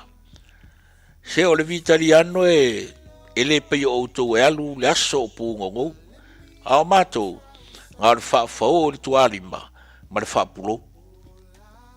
Ia, o maia I ngā o, saungi mai kako whale la langa. Ai longa kasau. Ai se a foi. Ma ke o marko inga se I furi le ko anga. Au wheka mai ki ke alu ai fua. A o I ewa lua longa papakua. Ka ingoi I rea lo makua. Ia kaonga ia, malua uru pakua. O le aso fau a mata. Tahanga ese le wa inga o mata. Ai wale o te tutusa I le mata. Wa a mata umalava I le whaata. Fe au mori mai, o tala o le laitu o vai. O le sua ma lie mar wha mai. O nu ma mao manu ulata mai. E ti ngao ta le mana o ye. Ai wale ise mea e toi ma whai. Talo whai. I le o langa ua mou maa lie I le vai. A ola se whai lele, e whai uma I ai. Se I wa ai masa iri eini mea ai. A tau nu se malanga, e ngā rulu e umale au manga. O ta moite ta alo pisa pisa o le tonga la au si lo matua. E sori uma ele mio. Ai wā mai la nei ona po. Talo fai. O mai I ma o fai mo la tau le malo. Ai e lango mata vale o tamala e tutu mai o. Sa mo ai. O tala tu umatala o le vavau. O lo iei se sua malie. E mana o mia pea e whanau. E whaasino ala I le tele o lui tau. Pe a furi fao le o langa I sona le ma fau fau. Fai mai le mau. Aua nei to e whanua ina. Le utu o tau fau. Alo whaanga mo whanau. Maso sau.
la la la, ta la la la la la la la, ta la la la la la la la,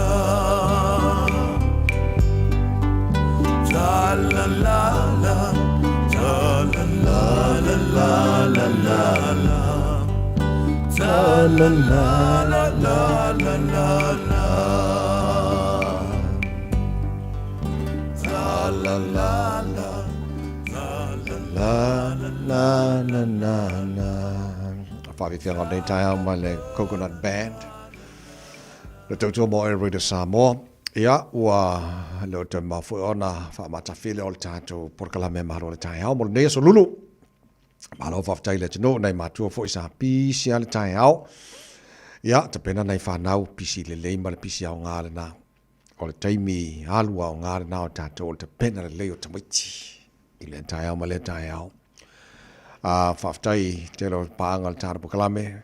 Whafonga mai mo mai. Nunga le tātou Facebook ma le YouTube o le Samoa. Sunga whaavale o e Australia lo whātuso. Mahalo whawhitai. Se vai po sa ola au ngai ka poi. O ngofonga i mo kirikiro aku i team list au ia ka alonga ngai. State of Origin Game 1. Ai, sole, wa makau ki au ia la pingi ngai. Ai, ki kilo aku i swafai i ole team le Maroons, Queensland Maroons. Ai. E pe ia ka mai ngo kamaka alole ungor ka longa ngai e malo. So na nei la se manga ia penga vavela ki kai mo ka longa se ia langa la ia lual taimi nu Australia la ko ole te ole ba. Ia o ke angar se fulu inge wo le vanga mo ka mai kia o ngai usur kaya. Ai le afaing ala kam faya fo ia umala afa mo lead le Queensland Maroons ai ele ila ole ungangar ka longa. Ai o au ia le la pingi ngai kwa le lia mang yo kama ya manjo foi ku so State of Origin or top players umale liki NRL la wa piki au lua so Queensland Maroons malatu out o latu no meltasi Kalen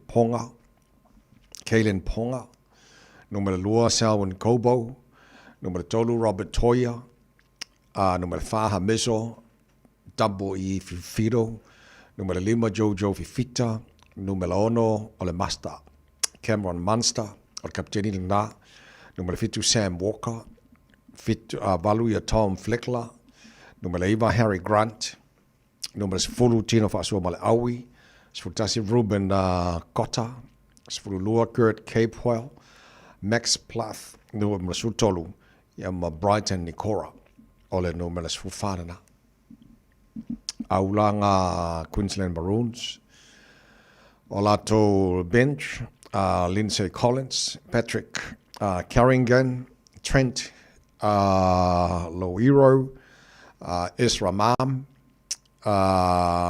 Kemamat Shimba Saki and Kurikefu Fine Feuiaki Ia ole vavaiatu ele ngata o konga ia mahalo Samoa ia whapena fo ia Australia. O ngai mix whakasi konga le au Queensland Maroons. Manga ia le au se laupa. Ole au lea New South Wales Blues.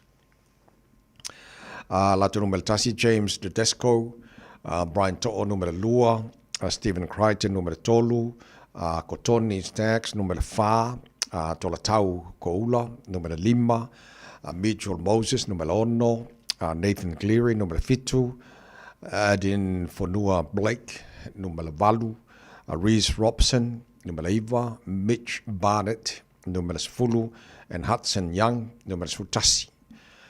Sfurulua Haumole Ola Kau Atu, Isaiah Yo numero 12, Cameron Murray numero 5, Victor Radley, Jacob Saifiti numero 1, ia numero 5 Blakey Brayley numero 8 Ethan Strange, Sfuriva Casey McLean, ia male Luis Fulu Dylan Lucas. Ia o aunga, e la pingi ngangi. E kusau makua ile pikia le fulpeki a Broncos. Ngā kon ka le ka alo ia ke lo piki ia whai a onga Maroons e piki ai le piki e lo e lo e malo e ale le mo alo Samoa lo piki au e lua Maroons ma le New South Wales Blues ia le sanga iane ai o le tai ma virtu talonga ngangi kelen ka ko score ai awangi ngalo e sola Queensland Maroons mal malo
me pele o mai o sapora sa blues on ka me pa vale ma tuna tu vasingano ya ma sapora sa mare blues vai e a suafa asole lei ai fo ye suafa ya asole ang asole ang la pesil tia ba e o asole ang o le blues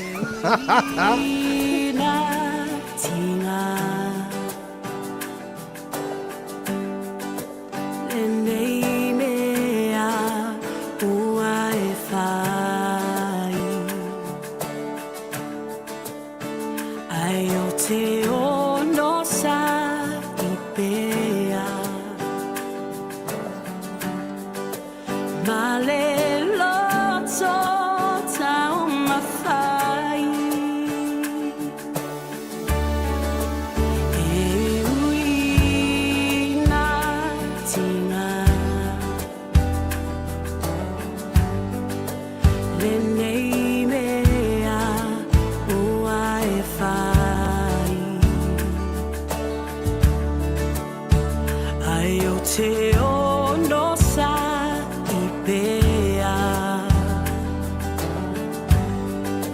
Ma le loto tau mawhai E tina le te leo tala ata ngata Ai le mawhai talulo ua lofa Nau le atua na te si la fia mea uma Aluia oe, oe a soleanga O se umalo le tau, tai o le vasa A tonu lava, e toi ai se isi whainga Nau nau atu male alofa O nau lou vai vai Fia mafuta fa atasi Le atua na te foa I mai E tina le te leo tala ata ngata Ai le mawhai talulo ua lofa Nau le atua na te si la fia mea uma Aluia oe, oe a soleanga O se umalo le tau, tai o le vasa A tonu lava, e toi ai se isi whainga Tele awala le fili Wana lepe tia Lo ua lo fafa awaoni Ma le lato tau mawhai E tinga le tele E tinga le tele Tala ata ngata Ai le mawhai Talulo ua lofa Nau le atua na te si la fia mea uma Aluia oe, oe a soleanga O se umalo le tau, tai o le vasa A tonu lava, e toi ai se isi whainga La la, la la, la la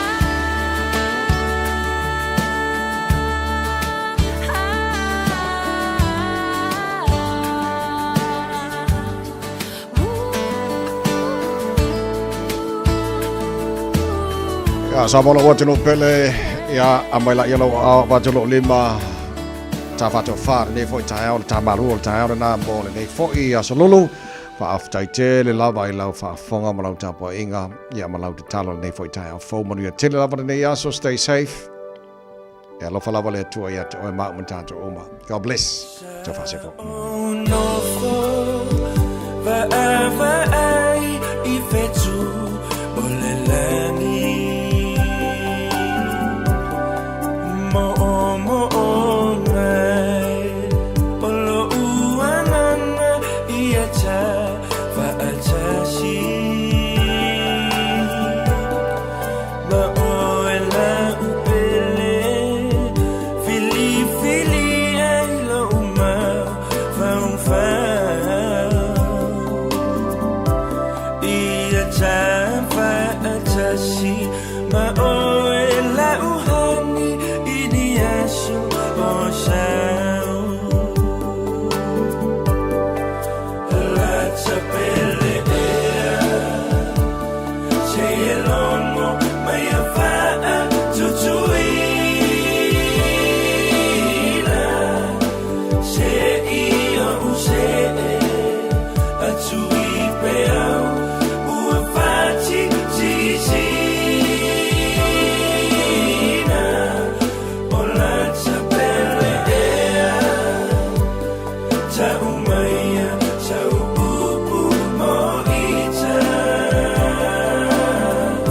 aua oa una tutoma a oi dia nata dia ina la utele ea wa eiloina le fai bata o le fiava ai fia te pai lawa fionga e fa apea ota mo onga io fo linga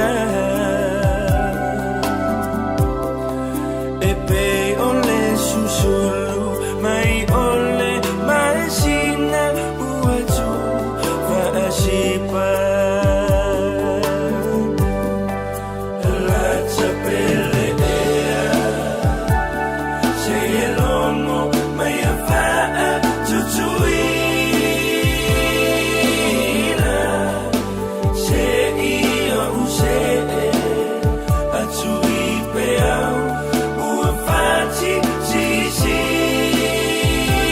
zizina o la chapele ea ta umaia sa upupu mo ita aua oa una tutoma a oi dia nata dia ina la chapele ea se elongo mai afaa tutuina se ia use atui peau ua fati zizina o la chapele ea ta umaia sa upu mo ita aua oa una tutoma a oi dia nata dia ina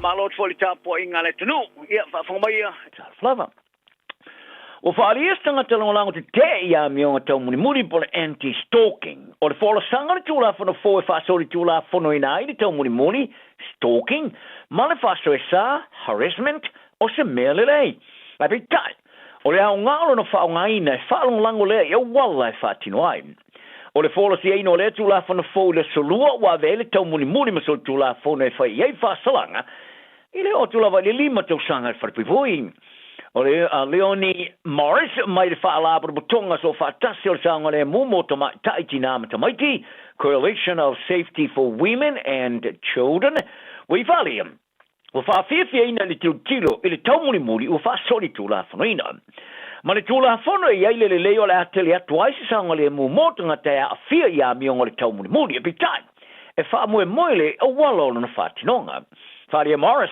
e mana mia ia leo mo whaatinonga o mo tula whono e whaatino ai mani te toa i tangata e la vea ia mai i a mionga e taumuri whaapea ma whai tionga whaasanga i le taumuri Mai e whaaria foi, o le mata upuri na mata i tala voa o ngā su e whaaloia, rusu te stausanga, whazana ia kupi. Sa whātō aisana whai tionga i leo winga i le whai tausanga, o le whāsoe sā ma le tau muni muri. O le le ia kana wapo, sing ia te ia, ai rei whasiotia o ia. Sa whaelo ai le whātau te o leo i le whai o ni ngā winga. E le ifta ia i lea tama tai mani whātu pe vesi whātau tino, i lea tau muni muri se i o lawa li teimi sa tangata wale na ia. Ai e onga ia whianga whainga whātu pe vesi lona mafau fau. E pe ona lea mana ia e leo. I le li poti o suenga a le pūlenga tuma oti, o whātinonga leo le Independent Police Contact Authority, sa mawai, o le whaamau wino li poti i tau muni muri, e le o whetau i mare whaamoe moe, to e le tilo le sotanga mai a kupi, le isi foi te mata i te lavou sa whaatio e winga i le tau muni muri, o sing. O mana o ai Morris, e tilo o te te wina tau tualangolango, e o foina mo tangata e a fiam, i nei i tau muni muri. Sa sai leo se toma talavo i ni kako, o se vaenga o se enga i whaamata u tustusio ni pomu e whaapapaina sa lafo inatu, i no whanga moa o onga ma no whanga mo tangata lau tele. O no whanga moa o onga le malo ma whaalapatonga i Aukilani e au fiai, ma le Unitec, ma le Auckland Art Gallery, e lanta mai nei sa la vea i se tangata, ono o se whasolongon i meli tau whaamatau sa au inatu iai. I whātinonga o ngā ioinga sa whaamau poina leo of Seville whaamautu i Aukilani. Sa sue nā i leo i Southland i na motu i saute, i se whale o se ainga i lea songa fua. Whaali ere ta i leo i Southland, Mike Bauman, o se tamatala vosa sa i el noma se vesi. E rua morianga o whātō ai o whaamata o whaise tangata, whaiari ngā ioinga e awhi ai kino, matula iai i whaamasnonga i lea sona nafi. E mwhana lucid fai tau miliona ma miliona o tāla tu pe mawar maloni sila, a o lato whatangaina le tolo po tu peritongi mo visa umi, ma visa le tu mau tangata mai moto le Pasifika e malanga ma iei New Zealand nei. E amata mai le vas fau, o le tutongi mo visa e asiasi mai e tangata mai le Pasifika o le atolopu i lalo mai le lua salau sifuluono tāla, i le salau ono su tastala. Se ngā ioinga sa whaari aere minister vai fafo va vasa mana e Winston Peters, o le alo loto ai se o tanga ma le Pasifika. O nei tu perotongi o le atolopu mo le vai tau o le tausanga atoa, ma ele o iei se isi whai unga o whai e tuato o le vai taimi. E ese mai ai le whātinonga talu mai ulai o le tausanga tuluai, o tangata mai e tunu i lalo le whaamano le whono ta le Pasifika le Pacific Islands Forum, o le ama whai e tangata Pasifika o na maua visa, e sa o loto o na malanga mai ni sila mo le lua tausanga o le swinga e tu mau.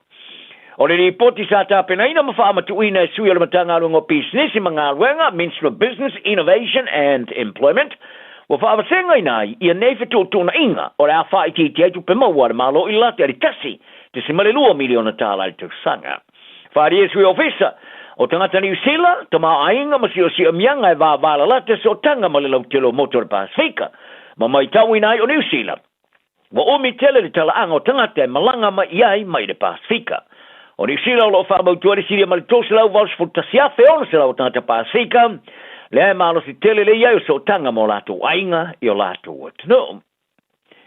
Wa whātuina nei o le tai o le Pasifika i se vaenga ngāru lue whaapitopo le task force, e ngā whai ma le whaafita o le sapalai o le pensini ma le suau i le itulangi, e mafua mai ono le taua Iran. Malapata ia e stasi o tai o le itulangi, o le asafa i atunu pe a whai e tau fia le taunu mai o vasuau. E tu sama le ripoti al vaenga o tala le APC Australia. O whautua i nei Australia e ta iuro le Pasifika e mana mea, lo lato sa unioni mo le whai umi o nei whaalawelave. O ta pena whai a moto le Pasifika e whaamatu ina se whaamatalanga e ta pai le whaamutaliro i taua Iran, a whaawau lo lato le mautonum, ma le atu tuwale winga i la matianga o ta maainga i le kelope. E o mai le teminei, e le iska ia i lava le Pasifika ma le uti o le sapalai o le pensini ma le suau ono le taua Iran. Ai wa whaarier whai le utu se awa o le whono ta le Pasifika le Pacific Islands Forum, Baron Waka. Wa mai alama na lima ta ina i le osa mawalunga lea o le taua oloa i tulangi. Mai whaano tele se awhianga i e pe awhai, ai awhai nei sapalai oloa. Mai e ta ua fwoi awhai ai leanga i mai e wa ala oloa, o le whaafitau ni tele le nā o le aiai, ma tui nai le Pasifika di tele o le popole.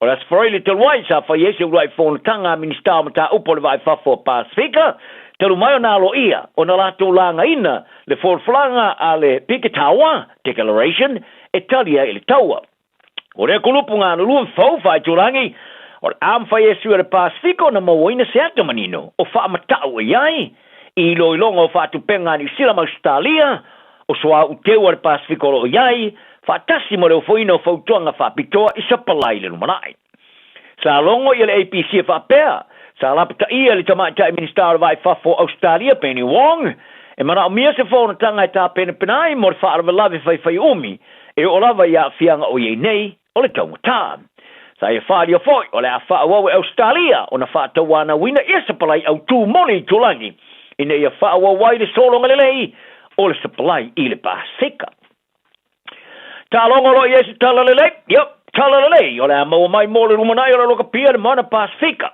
e pe ona fa dia e va vasa mane Winston Peters ai na tele o foi na seis fam talanga se vanga na isa na fam talanga e ao na fa tali o company fai se mo na Pasifika sa palota fin company fa ma apeina me totino ao liquidators ona ole ngau o le ka pia ta ma sanga super ka pia Pasifika sa fa dia e fa la tonga pule le mo na Pasifika le Pacific Medical Association por PMA o le ata punia le au le fai ungo le tamana sanga le tau sanga nei o no fa fita au le tau tupe e fata mo e aim. O le company fau tuo I tu tau tupe a le Teneo Financial Advisory sa firfiria o se company le son fua e fata apeina me to tino. Ai ui leo o faria nei le kapia New Zealand o lo fa wao na ya o lo fa wao na yai ni fa la pa tonga mani company o lo to sine di lumanai o le moana Pasifika. Balato tawai o lo lato fa o wina o na langoina le moana Pasifika I tu tau tupe ta alo ai lan ta longa muni muri ta amsanga o na wole nga fatia le PMA.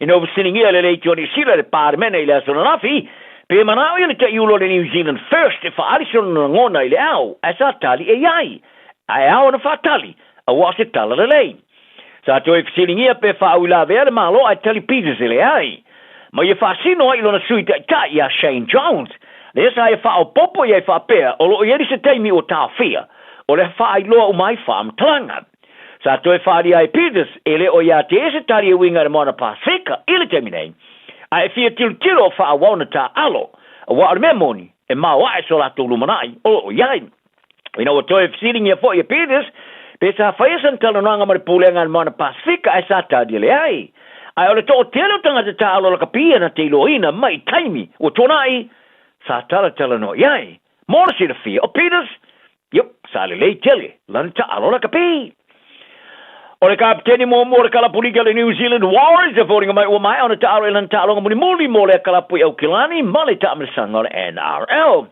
ina wo fa maoni e fa atu sa faia e se afia ngonga o lon tulivai sa afia ele ta longa St George Illawarra Dragons that's tonight o tu vas a check sa tu maleta longa il malai Jubilee Stadium e gogara I sini Australia di sutas minute talorama del talonga le sa manu malo tu surus flua la son for vas nei sa fa mo tu ina se atunga tele sa fe ele pulling o le Warriors o le masaio wawa au tu I tono so tanga o le tulivai por anterior cruciate ligament ACL e o la valeva masina e to e fale le yang o te sanga muli le nei o le kon kalate tu vas a shake male wars e no mai ona sei ni sana fenga nga mar kala por le Wakefield Trinity e le talonga ile ta marsanga super kapi a Engelani to so fo o le ai Engelani talana no yaso e ele file mulo loto ma ia manuia lo waso ua na o le Radio Samoa se furulima iwa toru a mo e tautuaina o e ilaungangana fitu aso le vai aso